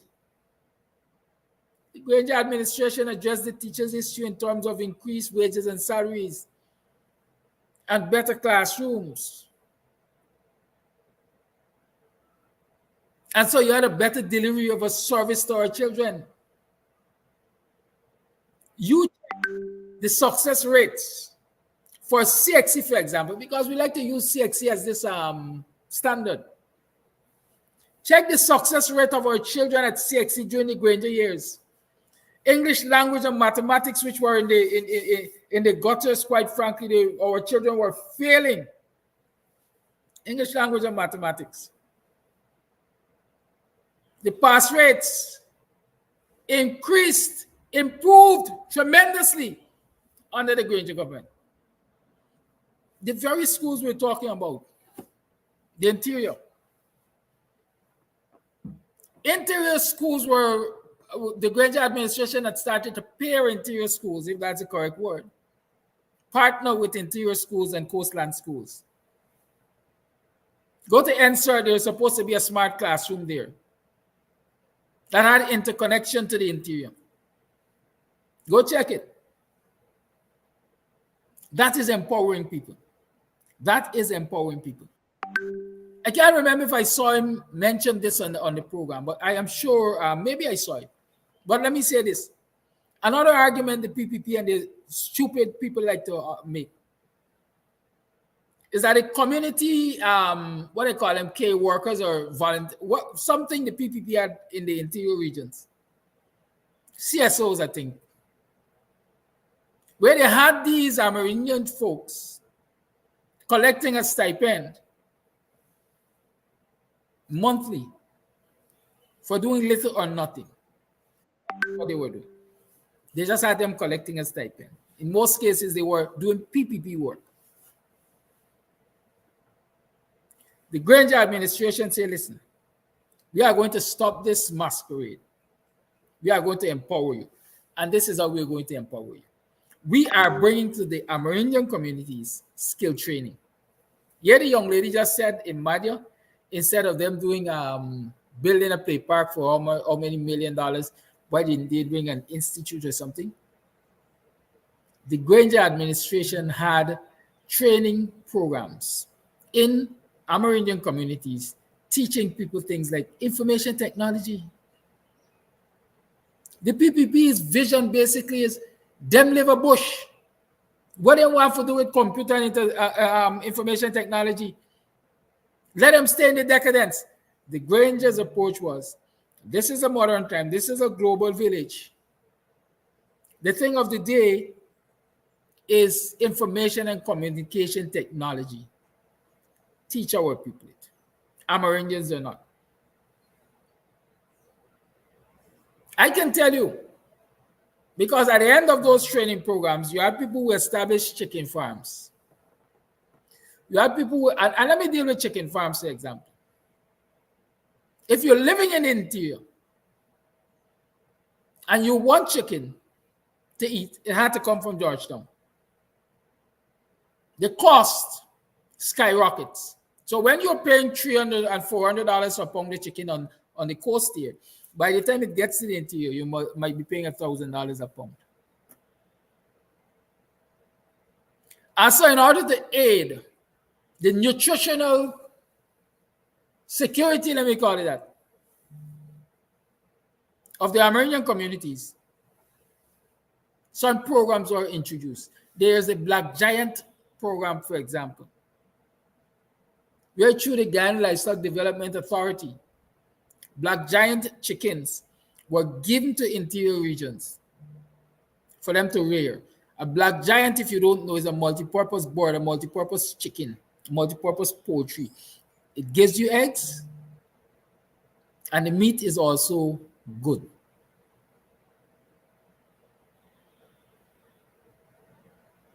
Those are things that were done to empower people in those Amerindian communities.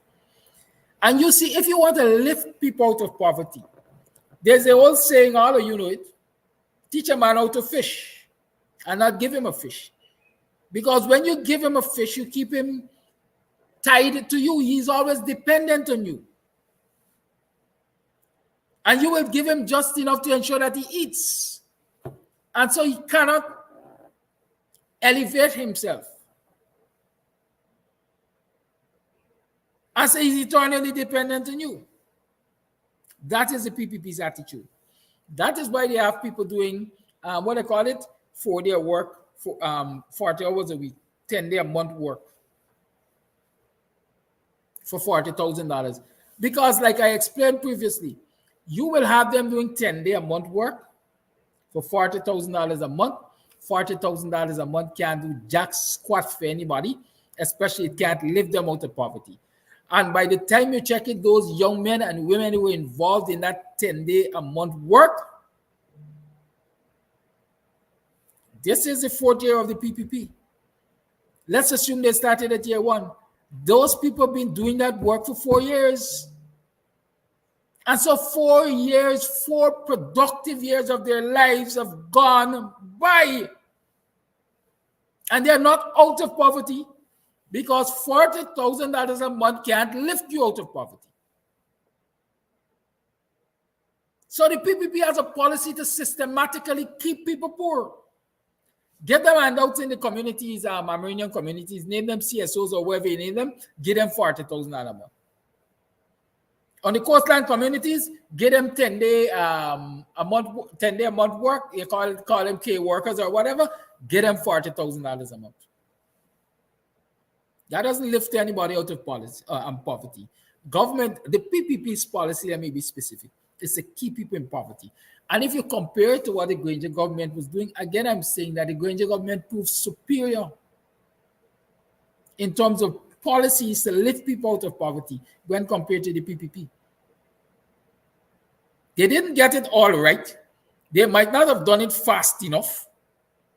Or in some cases, people argue that they might not have done enough, but they have done. And they were showing, right? They were showing a blueprint, let me call it that. They were showing an example of what is possible. Because remember at that time, the Granger government didn't got oil money, you know. They didn't got oil money. The PPP now has oil money. and is expected to do way better than they're doing. But no, they're not doing better. As a matter of fact, if you ask me, they're doing worse than even in the previous government. So it's as if they've learned nothing, or they simply don't want to put policies in place to elevate people out of poverty. Why? When you have people in poverty, you control them. We are get a food by we are eat the food. Them are gonna bring a blight, them are gonna drop 2 kids berry. And that is how they want to have the youth of this nation. Right? So Darren Ali or whoever you are, yes, Guyanese government stopped the cash grant of $50 a month. A year, as a matter of fact. Note is a year. Right? Before you give me $50,000, $10,000 a year, I'd rather you pay my transportation costs every day of the month, because it is going to be more than $10,000.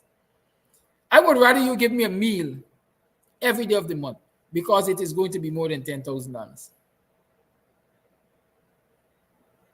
I would rather you buy me a bicycle, because I'm going to save more than $10,000. I will ride to school with that bicycle, and not only ride to school with that bicycle, I will also do errands. Carly, you need to mute your mic. Hey, good morning to that. What's up? Hello. Good morning. Good morning. You have you're not any program this morning? I'm on right now. You on? No, I'm not getting you, man. Check me on YouTube or Facebook. I'm on. Yes. Not only will I get to go to school on a regular with that cycle, but I will get to do other errands with it.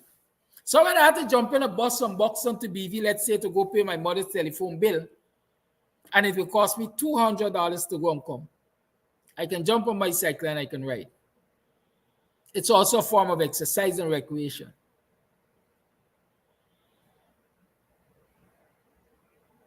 Then my sister has to go to lessons in the afternoon. She can use that cycle to go to lessons in the afternoon.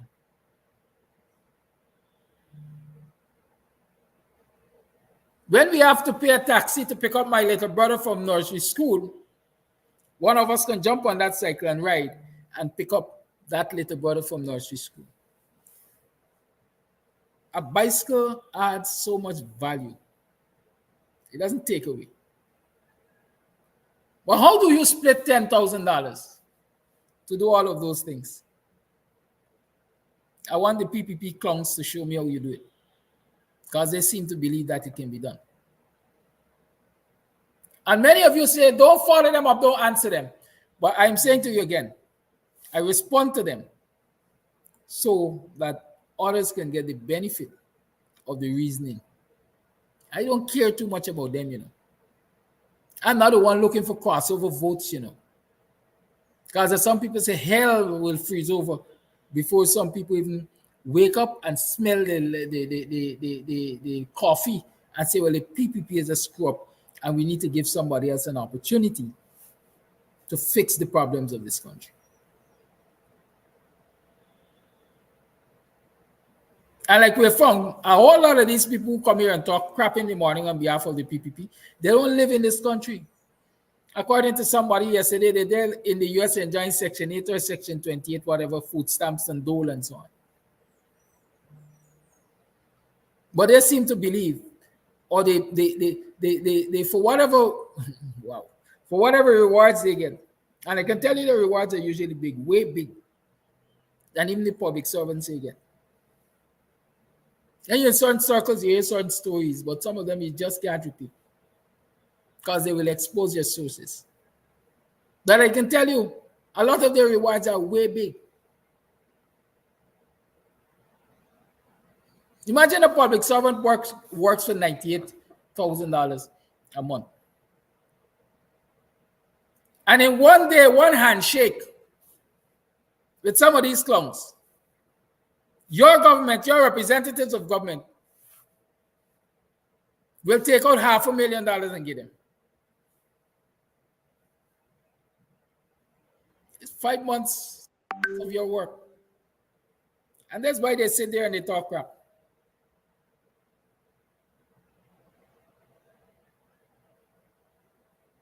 The PPP's policy is to keep people poor and tied to their skirt tails, if I can call it that, so that they can manipulate you all the time. If you can't see it, I'm sorry that you can't see it. Even comparing the Granger government with the PPP of current and past, I'm going to say again, without the access to the oil money, the Granger government has done much better. Somebody said on the program yesterday, Guyana needs a Traore.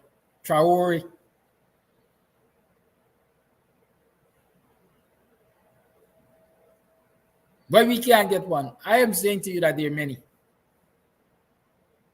I'm saying to you that there are many. In the political history of this country, in the economic history of this country, the Working People's Alliance was the only, and I'm arguing that it is the only political party that said to you folks, or said to the government of the day, ensure Guyanese get a break. Give them at least $5,000 a year from the oil revenue. It wasn't idle talk. It was not idle talk. It was a WPA representative who was in the government as Minister of Public Service who had issued an order that when people get employed, they must get paid from the first month and not wait for 3 months. It is the WPA that is continuously fighting for direct cash transfers to citizens of this country. What does it say about the WPA? It says that the people who sit in the WPA around the executive and its members have the interest of lifting people out of poverty in this country. We have had, Dr. Hines and I, on previous programs, we spoke about UC Guyana's activism in terms of always establishing some organization, some group of some form to empower people economically. There was the Women's Development Window. I remember that in Buxton, where women were taught skills, women were linked with organizations to get small grants to start businesses. We had the social development for Buxton Friendship SDC, I think, Social Development Committee. And the lessons placed there by Split Street, Barnwell Street, where we used to ensure that children got a meal to return to school with. We used to call it Baba Bowl. We had a lessons program to ensure that children were educated and adults were made literate. We operated a dinner program there for the children also. So historically, I can say that the WP has always shown its intent, a desire for lifting people out of poverty and embracing people so that they can lift themselves out of poverty. So there are Traores in this country. There are. I'm sure you might find a couple in the PNC and a couple in the PPP and a couple in the AFC and so on. But up front, in your face, if you're looking for the evidence, they're right there. The WPA is right there. We have always been there and we have always been doing that kind of work. And I don't see why we can change now. Good. Let's pay a bill and then we'll come back. I'm going to check the Cash App also because I asked you to send me $1. So let's pay a bill.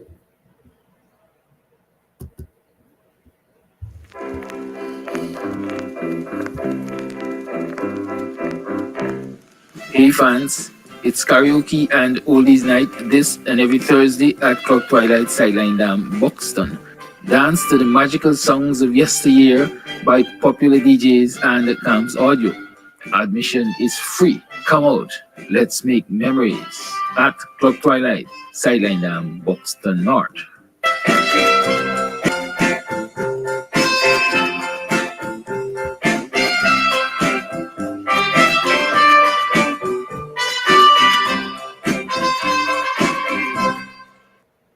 Comes audio son. The bundy swine when I want you shine. The tree of life, them I want you climb. Cause them art no kind. Comes I say them art no kind. Buxton Massive, Kidaki, Red Eye. You can get meat anywhere, but for the best cuts of chicken, beef, pork, mutton, and lots more, check out T&W Harris Butcher Shop, located in the East Rheinveld Market Meat Section. Call us on 609-7168, 641-4494. Ask for Rastaman. T&W Harris Butcher Shop for the best in fresh cut meats and lots more.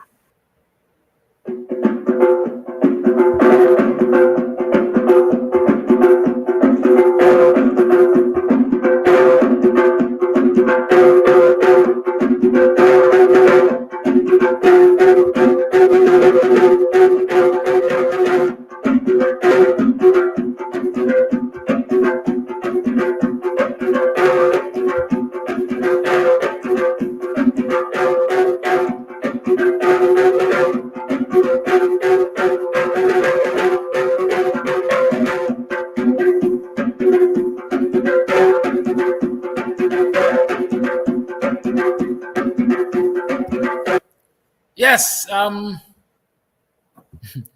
you know, I chuckle sometimes. I'll tell you why I chuckle just now. I don't know if you would like me to call your name, but I know I can call Maken. Maken, thank you for your dollar, boy. Denise, thank you for your dollar. For test, yes. Jilly, good morning. Thank you for your dollar. All right, I'm not sure the other people would want me to call their names. But if you send me $1 and you want your name called, you could tell me. Or you could simply say I sent $1. Good. But yes, the Cash App is working. But you know what? Sometimes I chuckle at these things. Good. You mean we got almost 1,000 persons? Let me see. 800 plus 900 persons watching this program right now. And only 6 of y'all could have sent $1. 6. Thank you. I appreciate it. Right. So we know it's working. So if you would like to make a contribution to CAMS TV or so, that's where you go. $ CAMS TV. Good. You still have an opportunity to send $1. We welcome your dollars. Right. The Jamaicans say every nickel make a muckle. Good. Right. So let's continue to have this conversation about poverty and how the government contributes to poverty. Yesterday I was trying to remember where the young lady works from Success. Right? She works with the Guyana Post Office Corporation. She was wearing a red t-shirt emblazoned with Guyana Post Office Corporation. I understand she might be a security there. You recognize the condition in which she lived? Forget that she had rain damage and so on. You recognize the condition? She had to be living in a makeshift home. I don't know how long she was working with the Guyana Post Office Corporation. I want to assume she would have been there sometime though. Right. But here is a public servant living in a makeshift home. And when you look in there, policy is poverty. And she has expressed the desire to want to do better because she said when they said the contractor was going to move the homes, you had 3 days to remove. She didn't wait on the contractor. She made her own arrangements and had her home moved. But then they came and they said it couldn't stay so low. They wanted it high.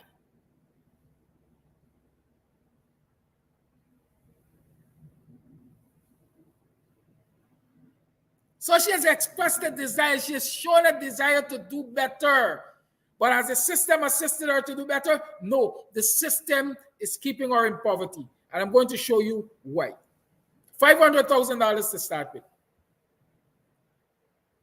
She had to pay for the land. Maybe 250 up front, the rest will come over a period of time. Ingo is saying that most people use Zelle. That might be accurate. We're working out the Zelle. I'm not too sure about the Zelle details as yet, but I have a number that will be used for Zelle. But I want to ensure we work out all the fineries. Good? Because I don't want your contributions to go astray. It's as simple as that.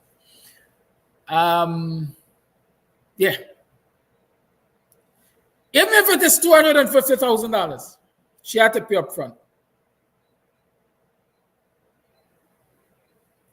$250,000 represents almost 3 months of someone who's earning $98,000. I'm using the teacher's figures. 3 months salary. What's the minimum wage in this country? I think about $80,000. $250,000 represents more than 3 months of someone's salary if they're earning minimum wage. I'm almost sure. I'm not certain, but I'm almost sure, knowing how this government operates, that young lady there is a minimum wage worker. And so she had to sacrifice the equivalent of 3 1/4, let's say 3 1/4 months salary. Or the minimum wage workers, let me say that minimum wage workers would have been required to sacrifice about the equivalent of 3 1/2 months, 3 1/4 month minimum wage salary to pay that first $250,000 to the land. How they eating? They live in a makeshift house, so they ain't paying rent. How they eating? The area that they were forced to go to,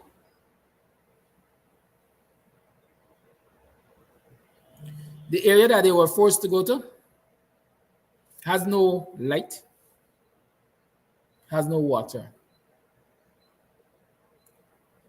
How they powering the appliances, assuming they got?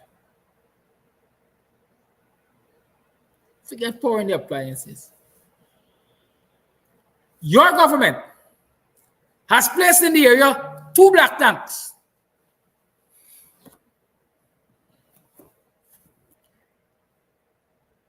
I operate alone.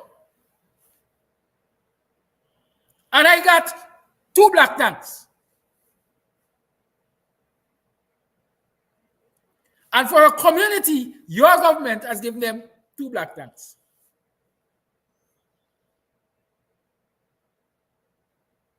Now they have a contract with somebody to refill those tanks every other day, I think.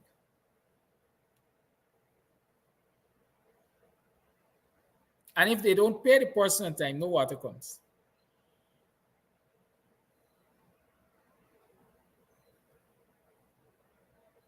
No water comes.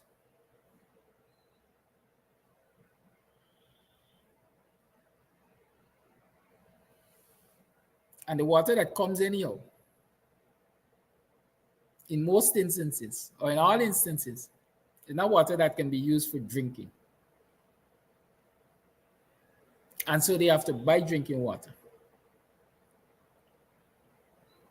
Minimum wage worker, you have to buy drinking water. Many of the children in the area, I'm told, are not going to school because it takes them more than 1 hour to walk from the back where they are to get to the line top before they can even start to think about going to school.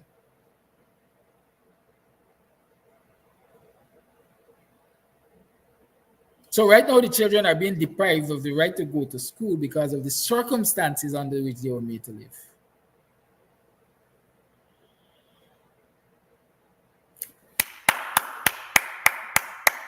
Welcome to the show. Welcome to the program, Miranda Brown. I always say the right thing to get this creature out of the cracks. And I will address this creature now about how its government contributes to in this society, how it contributes to keeping people poor in this society. This creature says everyone buys drinking water. Yes, everyone buys drinking water. And everyone buys drinking water because the PPP has a poor policy when it comes to the provision of drinking water. And it's a deliberate poverty to enrich their friends. And by that deliberate policy to enrich their friends through the supply of drinking water, they are contributing to the poverty of people. Everybody buys drinking water. How much for a 5-gallon bottle of water? The average price is about $300.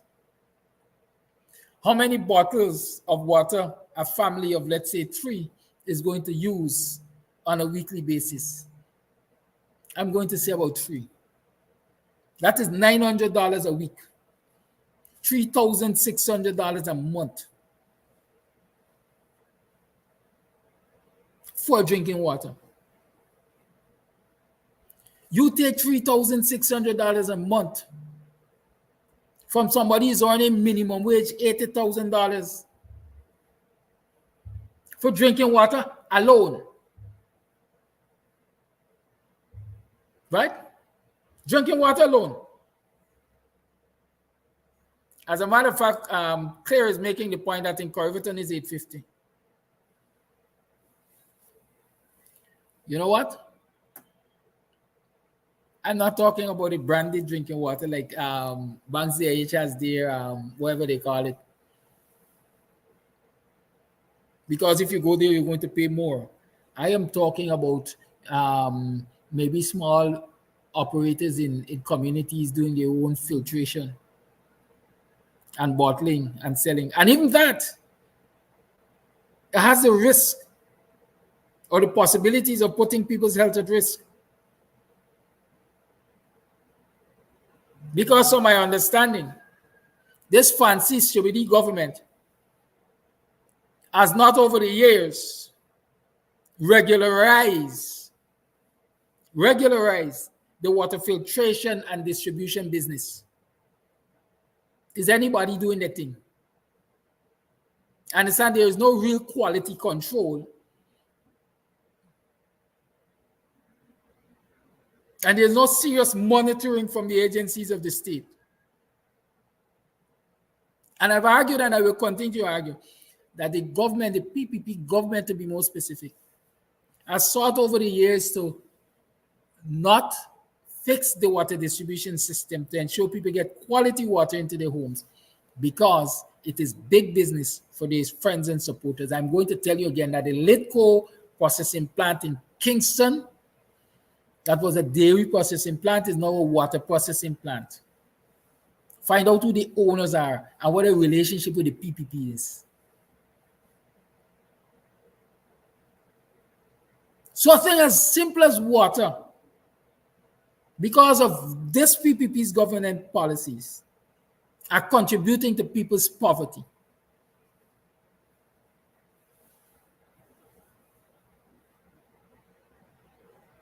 Are you understanding me?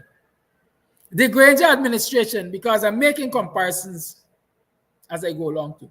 The Granger administration, without the access of oil money,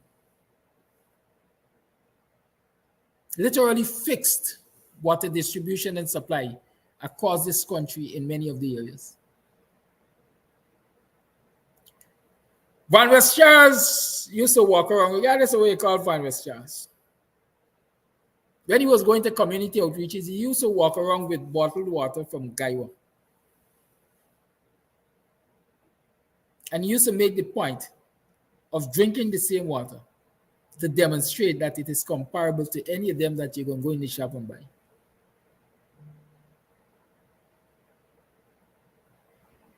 Y'all hear me? Yes. And not only was the water consumable, let me use that word,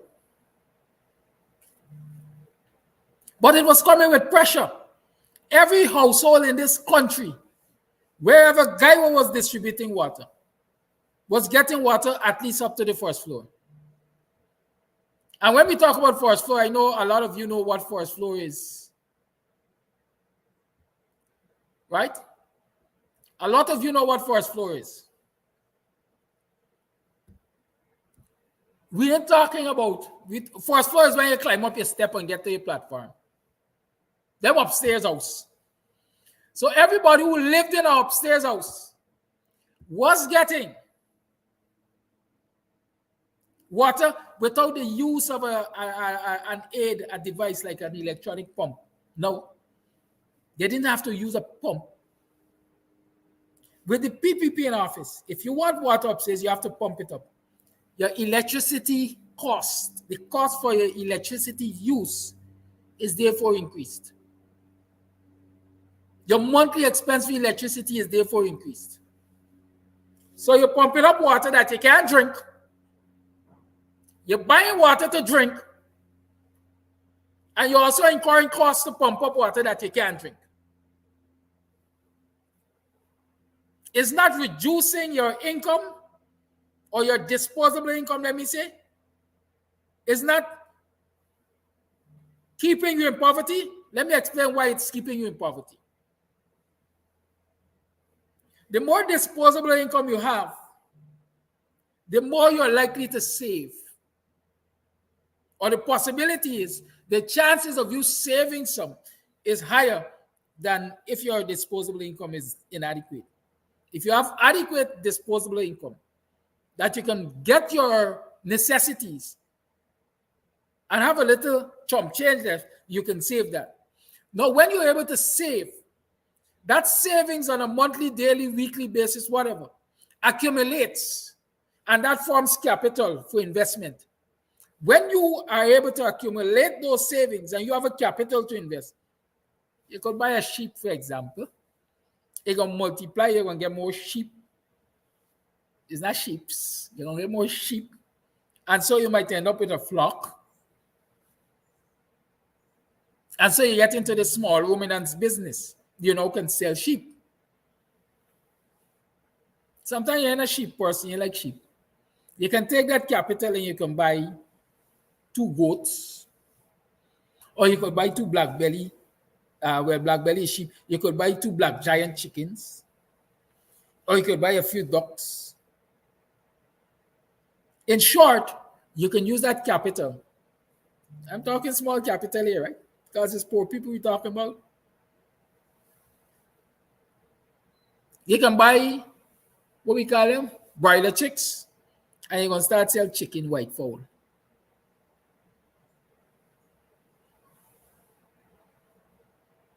Just start selling chicken.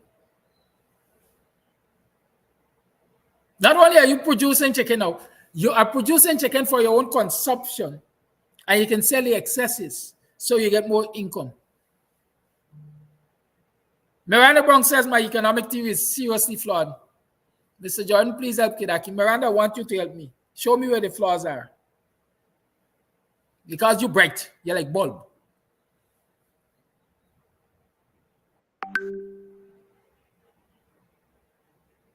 This PPP, the PPP's policies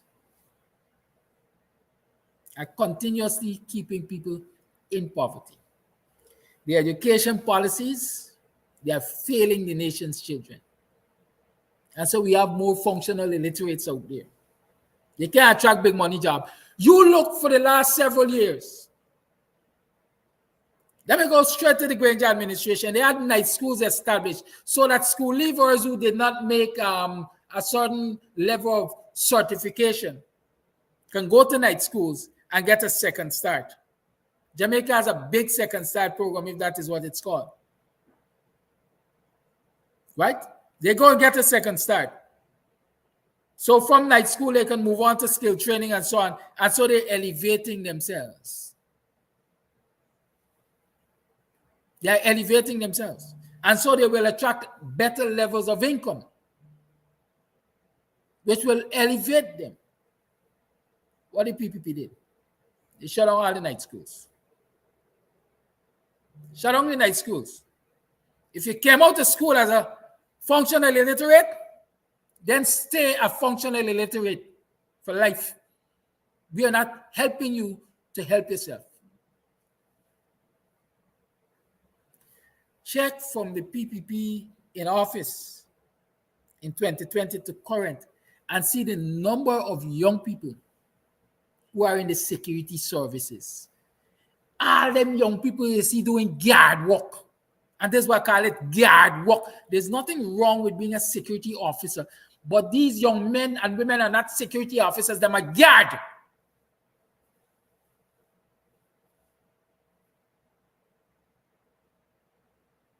And they paid minimum wage. As a matter of fact, there's a theory that a lot of the young men now are going to become guards so that they could get access to guns and go and rob people. That's a theory. If that theory is right, it's a failing of the government. Because when your young people have to turn to crime and criminality to survive, it means you have failed them. Again, I'm repeating, it is failing policies like those days where we have a 14-year-old, a 15-year-old, and an 18-year-old who will be charged for murder if they haven't been charged already for murder.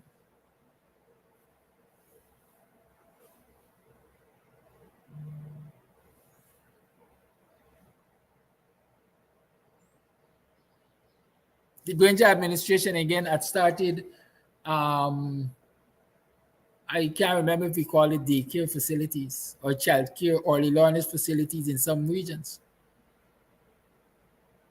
where single parents especially could have taken their children for care in the day while they went to work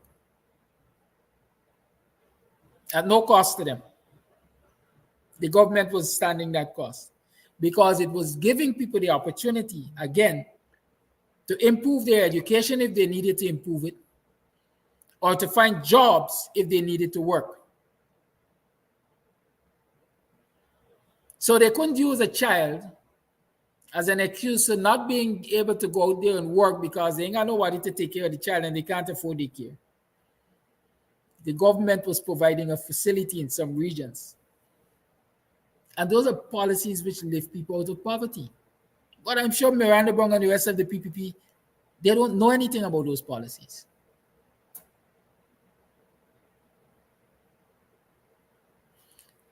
The lines are open. Let's see if we have some voice notes. I'm sure we have. A blessed good morning to you, Mr. Kadaki, your program, your blessed program, and the listening viewers around the world. This teaching that you're putting up, like the first voice note that came through, so the pastor said, is real. And every morning you're supposed to put that teaching up so that the jackass, as you said, that back in the PPP, see what is going on in this world and to know that the population of our country is just at that with all these resources. And then you get a big thief, ballet criminal, sit down every Thursday and trying to inject nonsense in people's head, but they can't get this and can't get that. We need to hit the street and shut the country down. Shut the country down. One man just there and telling himself say that he's ruling with an iron fist and creating off all the wealth of the country. Look what Venezuela doing. What this man really want to do? Run away with a grip full of with a bag full of money when Venezuela coming in on people? They're not saying nothing about Venezuela invasion. They're not saying nothing because he's the one that said that they could give Venezuela peace out to the Atlantic. That is a serious issue. That alone supposed to get Barata out the chair. You can't decide to give away Guyana to nobody and you alone making that decision. You're a fool. Guyanese sit down too long and get this criminal. You calling it for about a criminal, you damn thief. You just went at a stupid Russia country and taking your education for thief. You want call Rick Fordbuck a criminal? Where's your credential? You're wearing, they call you a Dr. Barajak, you're Dr. Ifanaliala is a pack of teeth and dunce like the blackest part of a pot bottom. Guyanese is too soft. We gotta get up and get you all out. And you better bet when I come out to the office, are your party gonna broke up because you're going to jail and rat. Thief. Robbing the babe and suckling the money what they're supposed to got. You ain't got no face.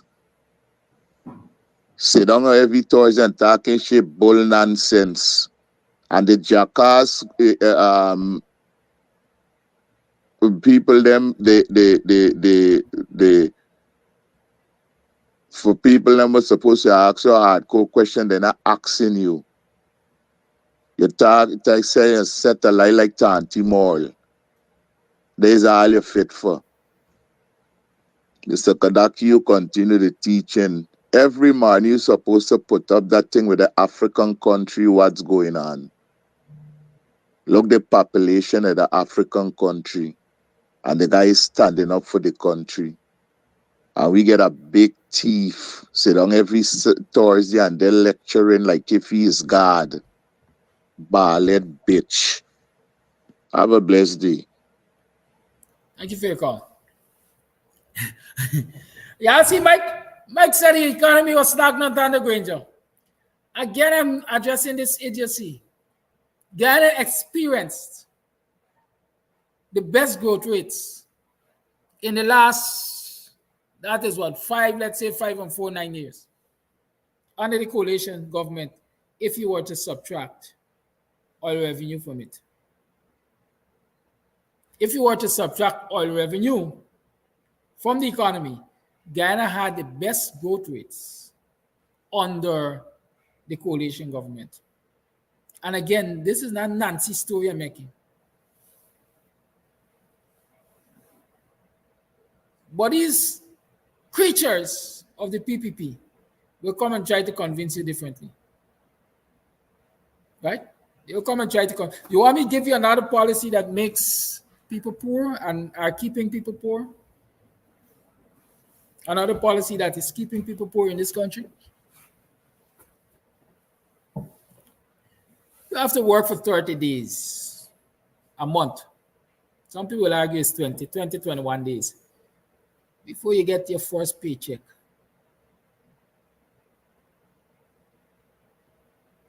In the US, as far as I'm aware, people are paid fortnightly. Now let me explain this to you. If I'm paid fortnightly, despite the fact that my money is inadequate,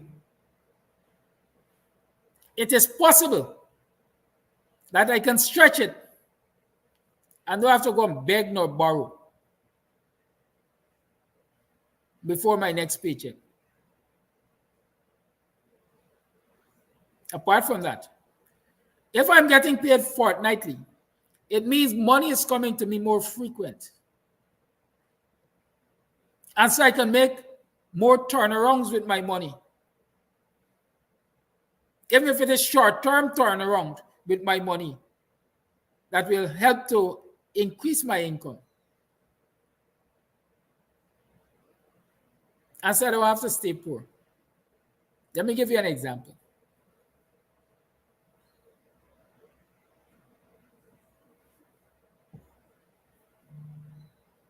If I'm getting $25,000 coming to me a fortnight,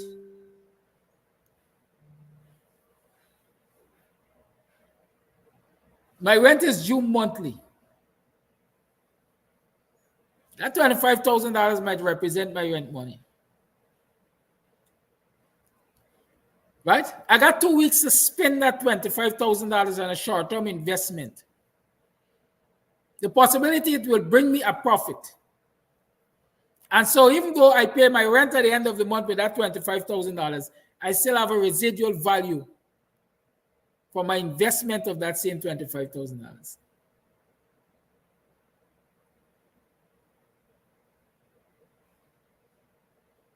But no, I will not be paid until the end of the month when my rent is due. So out of the pay packet into the landlord hands.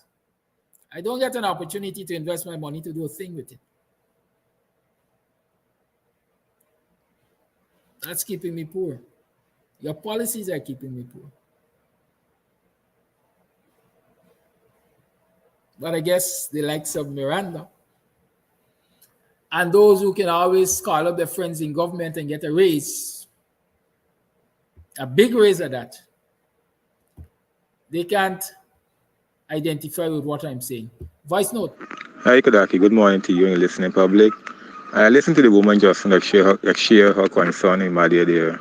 So I would like to pose a question to you. Could you say, if we are asking you to go into Madia to view the situation, could you say to the public, listening public, how much would it cost you in total to go and view the situation in Madia? Thank you very much.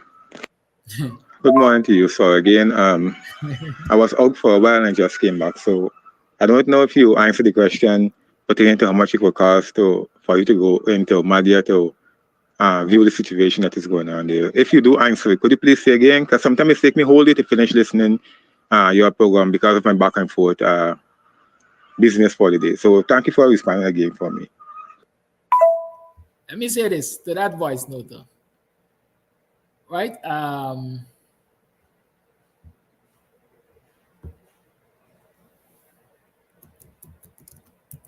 To that voice note, though.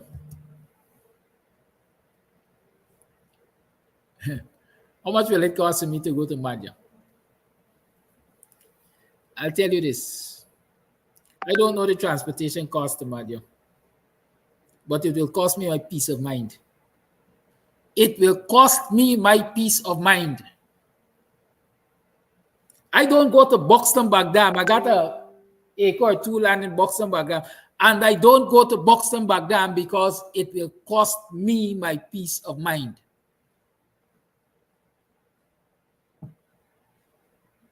I think the PPP want me out of the way so bad that every decision I make for travel movement, I consider that.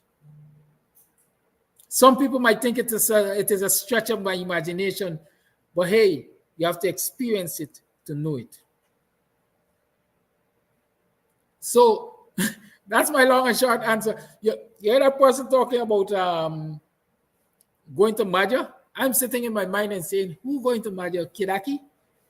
It got to be a whole entourage. And even then, I ain't comfortable. I'm being honest. You see that caller from Madia? I'm really happy for her. And that is why I encourage her to encourage others to call into the program and share their experiences. Because people do not necessarily have to leave Georgetown physically and go to Madia and outlying districts and so on. For the nation to understand what's happening, or for those very people to understand what's happening. Right? These quote unquote, let me call them localized reporters, will do a great job. And that is why I allowed her the leverage, and I even told her not to go when she said she was getting angry. I gave her the leverage to explain what the challenges are in the district. And I want people from across this country to be able to do the same. I welcome your all reports. Because I'm being very honest, I don't feel comfortable. I do not feel comfortable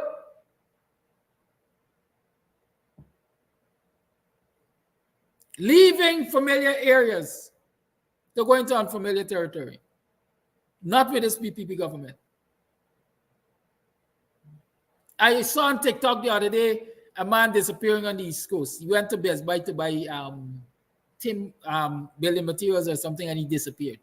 If you could disappear on the East Coast, imagine what could happen in the interior. Call it life. Yes, good morning, Mr. Amsterdam, and good morning, everyone in the Guyanese diaspora. Good morning to all Guyanese. I was just looking, I had a subject I wanted to talk about, but when I looked at your heading on your show, it says, fire the government, fire the PPP. And I was thinking, because sometimes when I look at your show, you know, it's a couple of hundred on there, and Mr. Amsterdam show, he got about a couple of thousand on there. Collectively, all these platforms that support app, we've got a few thousand, at least about 40,000. And when I look at the elections that are coming up, these 40,000 people can't really vote to decide who should be the best leader for the PNC.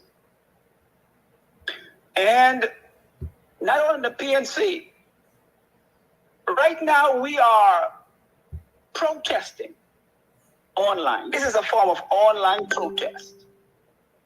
And it seems to me that there's a lot of energy at our fingertips, on these phones, on these laptops, on these computers, interacting with the politics, but not interacting with the ballot box, not interacting with the courts. This energy could remove the PPP overnight, but it's not been allowed to reach the ground like the tire hitting the road. Our energy seems to be dissipating. It's not being maximized. Too many of us on online, and we aren't able to exact change with our involvement over the 4 years.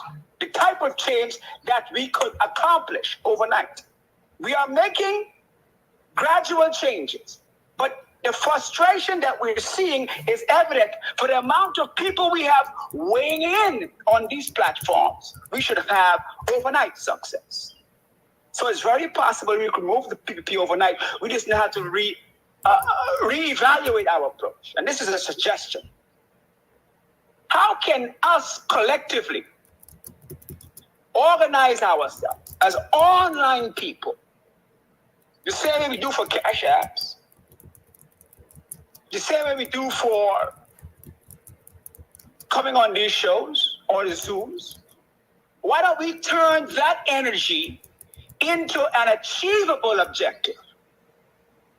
So we could brainstorm on any objective. Dr. Hines could come together with Nigel Hughes, could come together with Paul Slow and Burke and yourself, and collectively leverage the masses of the people to do a single thing. And you could decide what that single thing would be that would be most effective in terms of moving the PPP, not talking and spinning around, moving the PPP. Let me give you an example of what moving the PPP is. You remember the kind of protest that there was for Damla? You saw the energy in that? That's the kind of weighing in. That's how we leverage social media to the ground. And it could be in other ways. It could be at the courts. It could be taking Jack Deal to the court. Look. Just last night, they said that Benjamin Netanyahu and Hamas, they got to go to the court. Can't we weigh in? Netanyahu is a prime minister. Why is the court calling on him? Why is the court calling on Netanyahu and he's sitting as a prime minister? So why isn't the court calling on Jack Deal? So how can we use our masses on these shows to make something like that happen? Because I don't want to go around in circles. We need to stop dissipating our energies on social media. We have a powerful force on this online service every day, but I see it's dissipating. You don't have to go no back down, Mr. Amsterdam. The energy is right on this show. As you said, you don't want to go too far out the place. Well, you're in the right place. And there's no time like the present to make it happen. So I just want to touch on that. Maybe Dr. Hines and Nigel Hughes and Paul Slow and yourself and others could come together to make something happen that we're seeing desirous of happening, but we're thinking that, well, we got to go to the streets per se, or we got to wait on Aubrey Norton per se. We don't have to wait on Comrade Norton. While Comrade Norton is good as the constitutional mandated person to give his stamp of approval when, if and when it's needed, we don't need to wait on Comrade Norton. We can do our own thing as we already have embarked on doing. For example, that's what I'm doing. That's what we are doing every morning. But when this is going to carry that extra distance. And I think that you guys have a great relationship. Ben Schaap and Norman Brown and Kadaki and Dr. Hines and et cetera, just need to turn it into something more tangible and focus it. Once again, thank you. We could discuss it further if you find the idea has merit. Thank you for accepting my call. Thank you.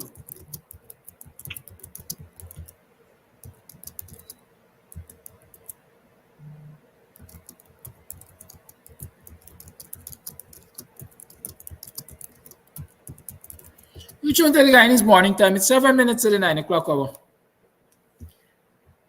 And we're talking about poverty and Morning, policies. Mr. Kadaki. Brother, take my advice. Do not go to Madia. They're setting you up. I don't know if the man is a PPP man or what, but I'm not going to come to no conclusion about who he is. But you do not go to Madia. Okay? Whatever is taking place in Madia, they have phone with camera behind. They can send it to you. Okay? You tell them you don't want no money from nobody to travel and go to Madia. You stay right where there, where your people come and represent you. Have a good day. Thank you for that voice note. Good morning, Ms. Thompson, and good morning. Well, let me say, I don't think your brother is a PPP.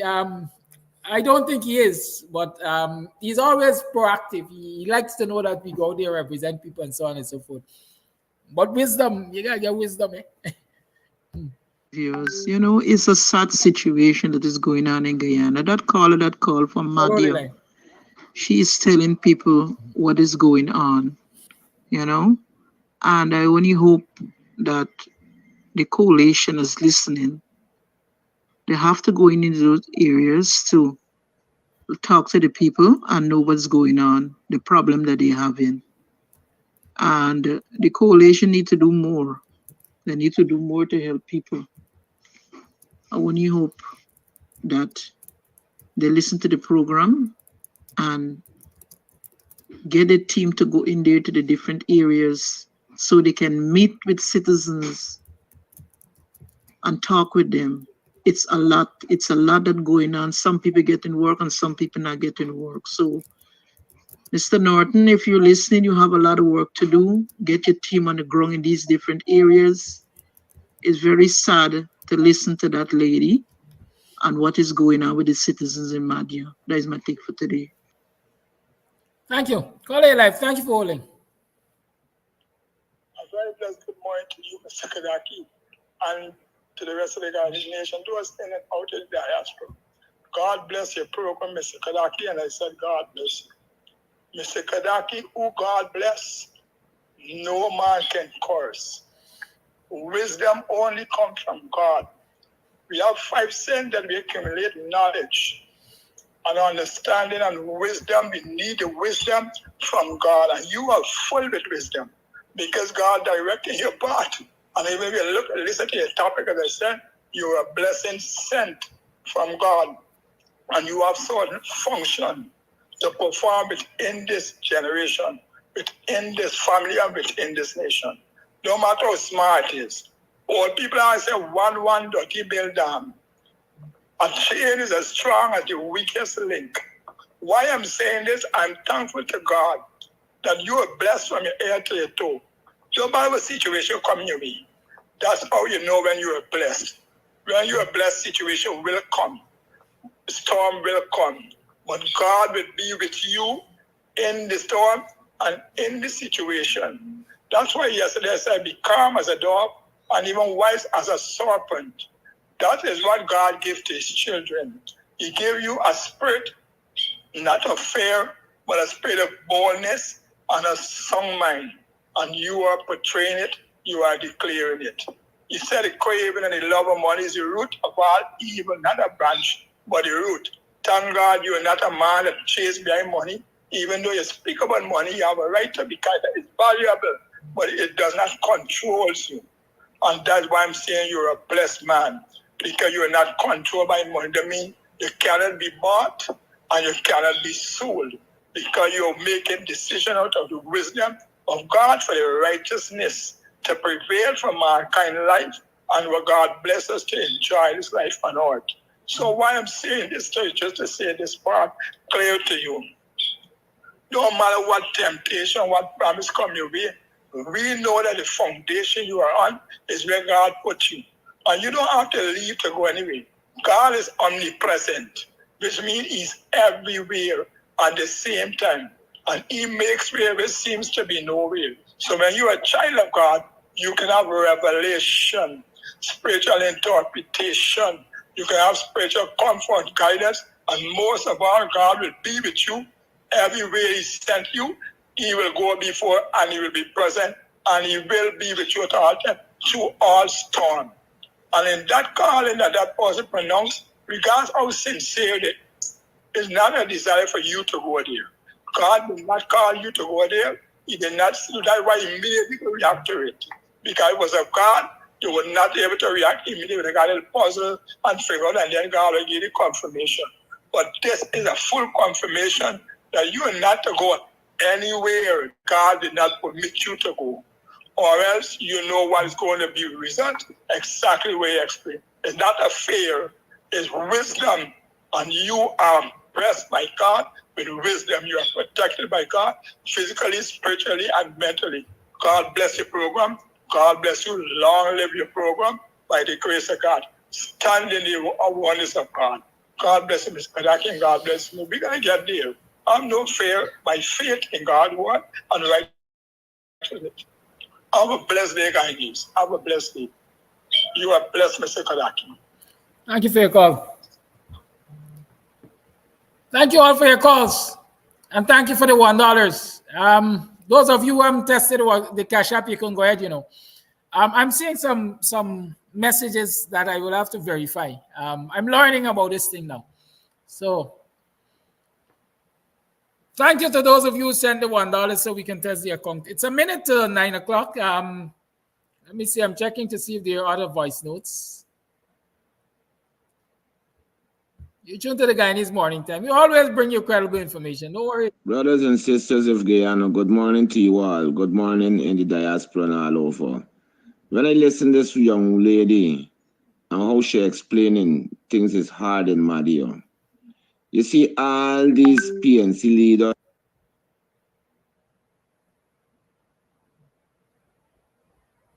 Call your life. You'll return to that voice note. Listening to people, you don't have to come to Madia, or no one don't have to come to Madia. We in Madia are human beings. We in Madia, some people may talk and some may not talk, but I am a vibrant person. I don't care what circumstance or what I have to go through. If I have to go in the lockup, I don't care. Mr. Kadoki, if we Madia people, black people, have a clay making goal, we grandmother take it and give it to the Indian people. If they take away Miss Asher place and give it to Pretty Paul, I don't know the man, I can't remember the man name, and he had a GM by the name of Chow. Oh, that's called the uncle, the coolie man, and walk out Miss Asher place, and that woman is a poor widow. That's suffering a day like today, maybe depending on your pension. They take away so much of people's place. They fight patches in court. They fight this bad in court, the bad in court, and give it all to Indian people. And we in Madia, when I listen to people, you don't have to come to Madia because the passport is very, very expensive. Going and coming to Madia is 24,000 plus you ask to each is 30,000 going and coming. Then you have to pay hotel bill. But once it's President Norton and AFC leaders to know when they come to Madrid not to sit at Adam's place, whereby he was a PPP for 23 years, he was an APNU for 5 years, and now he's a PPP because he has to eat. And his restaurant has to get people, get money because he's supplying the region with different things like cleaning things and food for the region or whatever.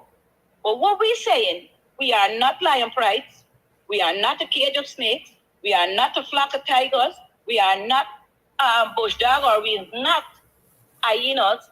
So everybody frankly we know because no, caller, let me interrupt you there. Let me interrupt you, please. And I was listening to hear if listening to hear if this is the misconception. We're not afraid of magic people, you know. No, we talk about you. Let me finish. All right, let me finish. Please let me done. No, when I finish, you can talk. Because you could talk. You program long. I have to be short. Why I'm saying this? Because the same people, while getting us back, the same people who eat with PPP for 23 years, is the same people, they were the PPP now. That was with APNU 5 years, they were PPP now. And the same people now to come in. And all of them come and sit at the same place, them are moving. If you want to talk to them, everybody sit down right there. So you can't give no information about them. They sit down right there, and when they won election, they put them back right in power again for run magic. But we magic people is going to rebel. And I am going to lead the team to rebellion, because we are human beings. Thank you. Thank you for your call. All right, so let me make it clear. My reason for not going to Madia or volunteering to go to Madia, at least as of this time, and I am sure the viewers raising the issue of or encouraging me not to go to Madia has nothing to do with a fear from Madia people. And I think I made it clear. From where I said I know the PPP would like to get me out of the way, there's no question about that. Several efforts were made to shut me up. And there's nothing to say that the ultimate effort is not going to be made to shut me up. And so I'm not going to put myself at risk. I am of no use to anybody dead, quite frankly. Good. I think I do a great job here bringing to you the wickedness of the PPP and educating you. There are places, like I say, familiar territories where I feel a certain degree of comfort, not 100% comfortable. There's certain degrees of comfort where I will run in and run out and do stuff. Right? But distances, like I said, I ain't going to even Buxton background where I get about 2 acres of land. It must be turned banded at 3-7 now. I got dozens of coconut trees in my backyard that should be transported to those lands and planted. And every day I watch them and I say, I don't know how you're going to reach it back down, you know, because I don't feel comfortable going far away from populated spaces where I feel secure. It's not because I have a spirit of fear, but it is because of the fact that I know we're dealing with a wicked and corrupt nation, a government. And I know that even among us, there is skin folks who gonna say they got to eat the food. I don't want to eat at my expense. I don't want them to eat at your expense. I don't want them to eat at my family's expense. And that is why I will not commit to going to Madia, or I will not pick myself up and say I'm going to Madia. Right? Like I say, if a man could disappear on the East Coast with no trace, but if I go out, call your life. Let me leave it as that. Yeah, good morning to everybody. I agree with you, Kadaki, because in this time now, people who bring in this the things of the wicked regime on the forefront there gotta be very careful, because I could remember there was some lawyer who was traveling along the East Coast Road when the vehicle get pushed into a trench and he ended up dying. And you got to study all kind of things when you're bringing things to the front. And if going now that you don't want to go, and people don't really understand people in these type of movements, that you have got to be careful. They might say, look, Sherrod, go in. Sherrod, I'm not criticizing Sherrod program, but your program is of more in-depth. Your program, Sherrod got a teaching program, like a teacher in front of a chalkboard, just teaching. He don't have interactions like you. You would come, you would put out the topic there, and then you left it, and then you let people come and hear their views. So now you have an interactive shows. And in your interactive show, people bringing out all the things, what it got in them, what they know. So you are more a person that is going to be feared by this installed regime than Sherrod. So the lengths that Sherrod could go to, you wouldn't be able to go to those lengths. So you have a right to protect yourself, and people may feel annoyed, but let me tell you something, Kadaki. Only dead men are heroes. And you have got to decide what type of hero you want to be. Look, Courtney Crummy Ring. He went out there to do, and what they do, they kill Courtney. He is a silent voice. Few times over there, people mention Courtney Crummy Ring. But once you're alive, you could be in the PPP phase, bringing it live as it happened, and bringing it, let the world see. Because right now with CNN, now that has a permanent fixture in Guyana, more things will get out, and we got to save who we got to bring it to the front. No vexation to people. If Kadaki feel threatened that he can't go to Madhya, y'all should see with Kadaki. Because Kadaki doing these things we doing there without any proper backing, and you got to protect yourself. The nature of the jungle, you're protecting yourself, then you're going to put it out there for others. So, Kadaki, you do what you feel is right. Even if you lose points, you in case save your life. Because all of them, the work out there goring, you forgot to the place, you're dead. They mightn't even want to come to your funeral. Because they're going, so God, they put down Kadaki, they could kill me at the funeral. Like how everybody fighting for protests. And to the man from last week are going on bed and go, they're going early to protest to see if you see you want to see a strange face. The strange face will be yours. And if you don't go to protest tomorrow, today you listen out for the program tomorrow. Bye-bye, Kodak. Thank you for your call. All right. Okay, there are a few more voice notes. Let me just play them until we can wrap up the program, right? Good. All right, that one is not playing. We'll return to that.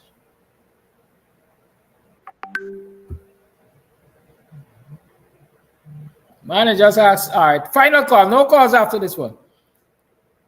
Call your life. Good morning, my blessed and wonderful brother. Good morning to our blessed country we call GU, capital G-U-Y-A-N-A. Guyanese, Africans, our blessed people, the most blessed people in the world. Let we react together. Listen to the word. Our blessed and wonderful Africans. We are losing our spiritual realms every second of the day. We've been manifest by the demons, which is the PPP. Look at this, Mr. Kodaki. You see a video going viral with the president feeding our soldiers. And you imagine not an officer in the police force, the fire service, the prison service, Nobody comment and say that what you are encouraging is normal people like me and you, or whosoever were one minister, opposition members, talking about it. Even a taxi driver was talking the other day about the same thing. You are doing, when you really got time with all they got to do, you have to do, and you got time with. I say, you see, though. You got time with it, right? This is all the people got to be. I'm a champ. The UN forum had the other day. If people listen to the program and understand who we are, where we came from, what we achieved, what we didn't achieve, you're going to know exactly the pressure we went in all the years since slavery. And Mr. Kodaki, you have a right to protect yourself. Because you know what you're facing, you know what you got to deal with every single day. If you could tell me you born and go in Buxton, you can't go in your own backland. Why you must go to Majo, why you must go to Letton, why you must go to Anija, why you must go to West Coast? If you people in your village can protect you where you live in, must you live where you live in Buxton, go to Letton or Majo or Rupuni or whatever it is? Impossible. Again, my brother, our human is our own enemies. And if we don't understand the purpose that Almighty blessed this wonderful world for, the reason, we could never, ever, ever, ever, ever get it right. We've been bought because we spiritual realms are weak. And they're getting more and more weak. And even though you might talking and be preaching and you bench cap all y'all dep with them and dep with them, it's only you bench cap and work that attacking fully. Because you know what, they know what I could do. I see Mr. Parslow when I'm at home, I see Mr. Parslow, got them doing it. Right? But you, let's stop. Work is more aggressive. People listen to you because you're raw, you're attacking it as well. I mean, sure, they're doing good work. I can't do what Mr. understand just now. They're doing good work. But you remember now, I like Mark. If Mark come in, they're lucky you. You know that the way you come, they're lucky you. If you make a mistake, they're lucky you. They won't trouble Sherry Duncan. Even though Sherry Duncan is doing the job, she's not effective at Mark or recording you and smaller man can attack people. People more listen to y'all and understand what you're saying. Mark is a donkey person. You used to go in front of the G-Com with a horn, the lock you up to go to court or any of the case done. You know what you face. You go in the village with Indian people and people running from you and see all these things. People come in your village. They finally go in your village and calling you leader, which is David Hines, a joker. And people laughing. You know what I feel? And who people laughing? It's our own people laughing at what the man tell. You're supposed to say, hey, oh, you come talk to me like that. You can't talk to me like that. And a man from your village, and if he's from your village, I will just no longer want to know you, and we will go for services. When you go into the village, I'm not time with you. I see you show it on the TV. You think when you go in the village for interviewing people, them the people run away from you, hide. For their benefit, you know, they want to talk to you. When them are coming, we run and hug them up. It's just to show how we spiritual them so weak, Mr. Kodaki. The amount of work we got to do. I don't know if in this lifetime, if it ever manifests. There's so much of work, so much in depth you got to go for understanding who we are, where we came from, and where we want to be. I don't know if it will never happen. Your program is excellent. Free. I listen to critics cussing on the program. You could cuss. Right away, you got in front of what's called it? ERC. Right away, you got in front of, you know. If I start cussing on your program, right away, you got in front of ERC. Critics cussing up and that, and then the whole world hearing you cussing up and not abide from ERC, never call it and ask you a question.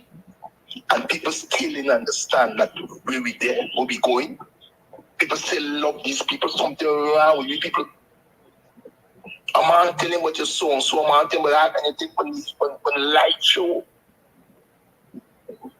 I'm not a day never been questioned or interviewed for somebody people like that. Not why you saying nothing. When you only make a mistake, I like calling and use two expressions. Right away, send a letter to you. But they have the program and them. And people still in seal and understand it in Guyana. Guyanese still in seal the real form of this thing. The woman can't tell from Madio. The woman, what she's saying. Them going to go in power. The same people that left right there. How you going to do that? You need to shut them out, but they can't get your benefit. They must not get your benefit because it's not part of you. They're hanging them out with the soup drop in. The woman, what she's saying. It is hard to know that you been in the press for 23 years or much years, and when you come now, before you help me to come out the pressure now, you left me the pressure, but the same people remember guiding the pressure, give them power in front of you. How you going that? And then telling me, no, you got to be equal. Equal how? How would you make a small man come to the middle class? By lifting in the pressure? Muskadaki, but however, my brother, thanks for listening. You make decisions where you know is right. Because you're saying the right thing. You will disappear at the place you are just like that if you only lapse. So don't let everybody tell you but go nowhere, go nowhere. You don't frighten nothing, you know, but you're protecting yourself. Have a blessing, Mr. Kadaki. Again, God bless you. God bless your family. And remember, make sure the spiritual realms intact.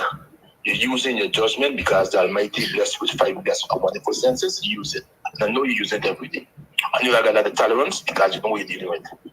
But stay strong, stay blessed.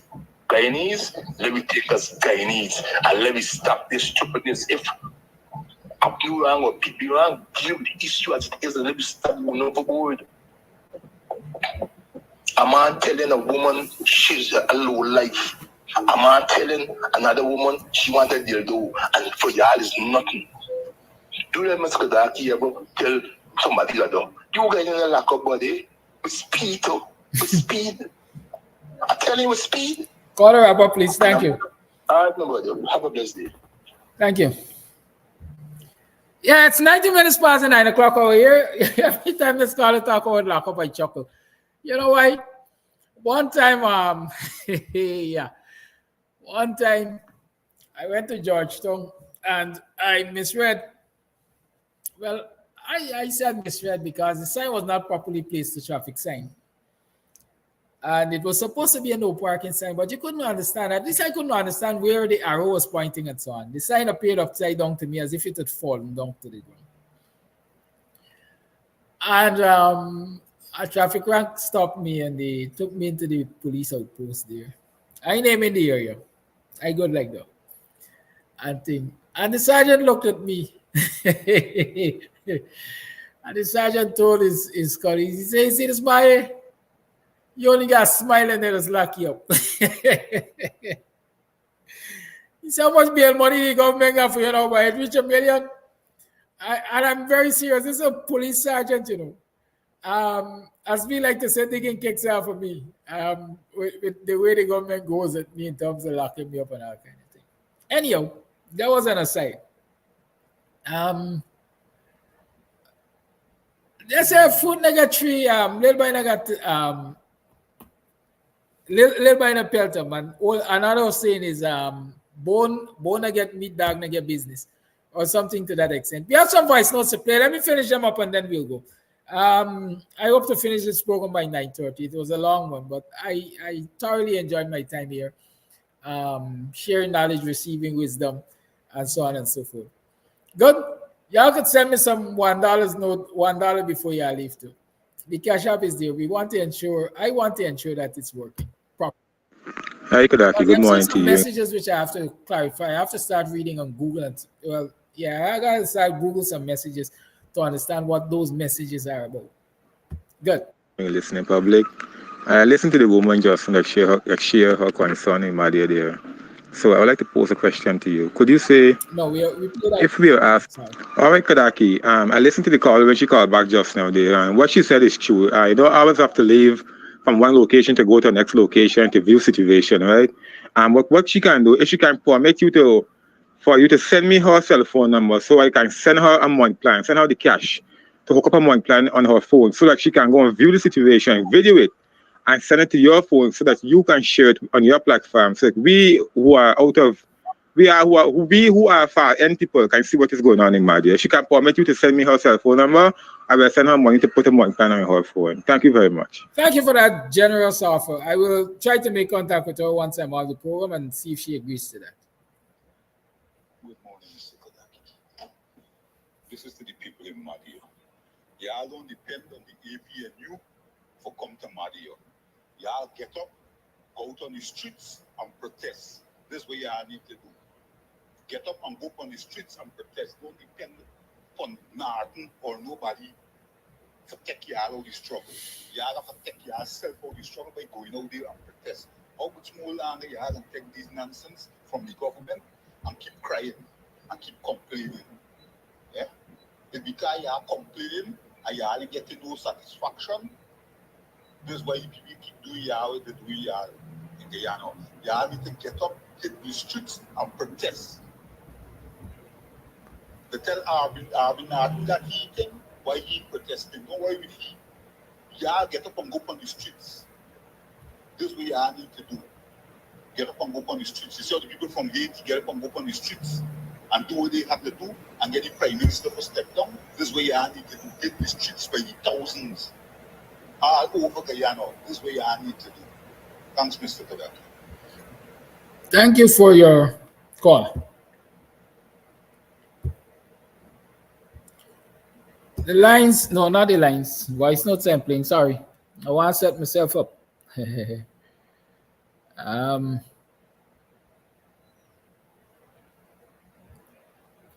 Some of you got to wear sneaking in a voice note when I say I ain't taking more calls, yeah?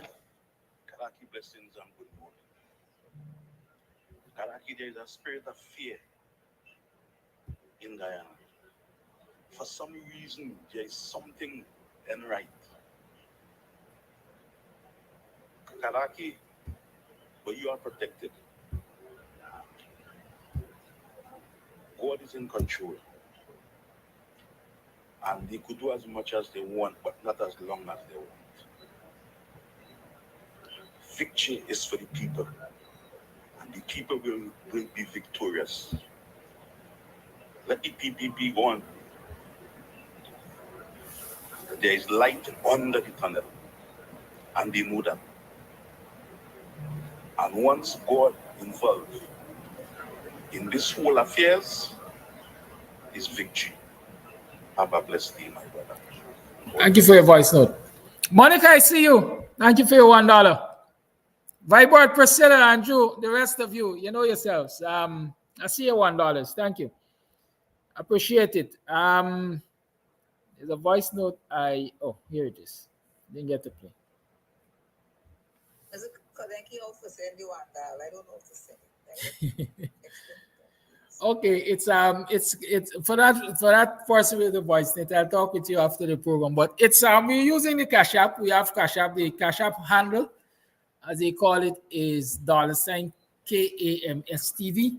$KAMSTV. And so if you have the Cash App, you I guess send money. Search the handle $KAMSTV, and you send. At least that is what I think it is. I'm learning this thing myself right now. I just got the information, like the app, like less than 24 hours. Good. So let's see how it works. Thank you very much for your support. Thank you very much for your contributions, your calls, your presence, your encouragement. Let us continue to hold government accountable. Let us continue to educate each other so that we can understand the real ills of government. A lot of people believe that sometimes we look too far to understand the ills of government, or we look too far to see the ills of government and why a government is not good for a people. Good? Little things turn out to be big things when it comes to government and policies. Because if a government can be determined enough to respect the right to collective bargaining so that teachers can return to the classroom to educate your children, there's a serious problem. There's not a government that has your interest at heart. It doesn't have the nation's interest at heart. If a government can be forthcoming enough to tell you about the problem it has with neighboring Venezuela and what is happening, keep you updated on a daily as to what the changes are that are taking place in that region. That's not a government that has your interest at heart. Because tomorrow morning you can wake up and hear there is no more Essequibo. You might not even have a Georgetown at the Mararo. Because when your country goes to war, or when somebody chooses to go to war with your country, they ain't got a boundary. The seat of government is in Georgetown. And so the Venezuelans decide, well, hey, we want Essequibo. The Defense Force headquarters is in Georgetown. Can you imagine the dangers that we are exposed to in this part of the country? So while everybody might be focusing on Essequibo, the Venezuelans want Essequibo, where's the seat of government? Who do they have to incapacitate, or which places they have to incapacitate to be able to do what they want in Venezuela without being bothered? Your government is not addressing certain issues. Your government is not addressing the day-to-day struggles of the people.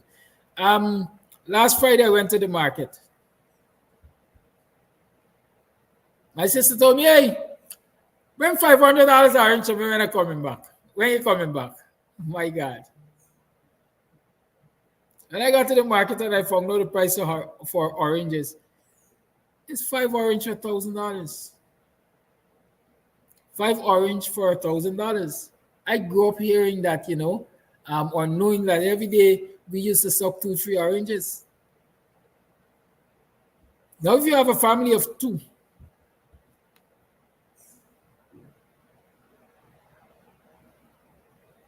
every week, let's say, it's $2,000 you have to buy in oranges if you want oranges. Most people like to have an orange at breakfast. 2 of you, for 5 days in a week, it's $2,000 from your salary. From your $80,000. From your $98,000. It's $8,000 a week for oranges only. Oranges are the only foods recommended to keep you nourished.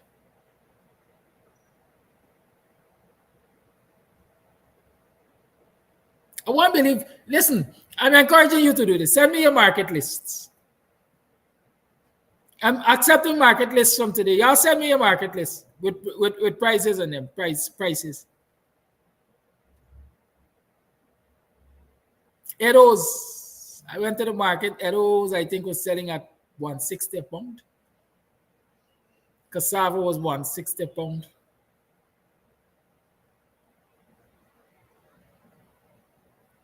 Can't remember the price of sweet potatoes. Bell pepper as well, that's an import. Between $1,400 and $1,600 a pound.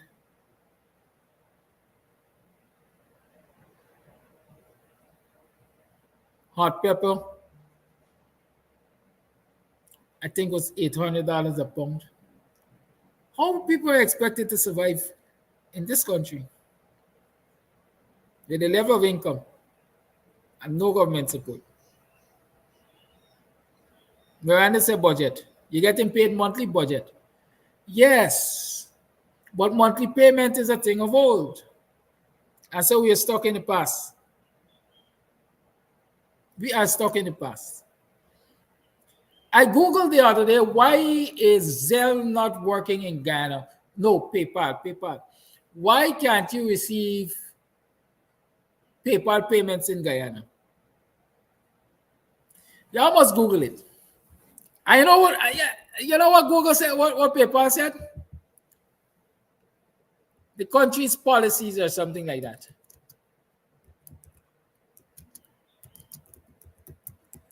Right?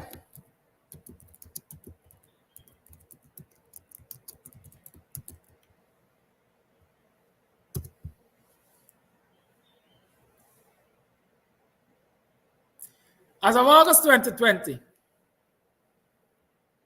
PayPal does not allow users in Guyana to receive payments, but only send them. This is because PayPal only offers services that are allowed by the country's banks and government. And note this. This is not the answer I found when I was searching the other day, But you hear when they said, as of August 2020. Let me read it again for you. And I have to go, so I will go on reading it. As of August 2020, it means that prior to August 2020, it was allowed.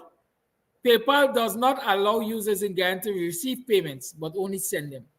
This is because PayPal only offers services that are allowed by the country's banks and governments. PayPal is an international payment platform. I want to call it, like I said, the world is a global village now. I can sit in Buxton and sell an item that I have to somebody in the US, and they pay for it via PayPal. I can sell a service sitting here in Buxton, and they pay for it via PayPal. It happens around the world, but guess what? You can't get paid via PayPal in Guyana. Why? According to this thing I just read, the government and banks do not allow that. Previous PPP term, as far as I know, you couldn't receive PayPal payments because those companies, those agencies didn't want to take the risk of being caught in money laundering and the financing of terrorism. The country was a high point identified by the US for possibly financing of terrorism and money laundering. International financial institutions don't want to take those risks. Here we are again, PPPs in government.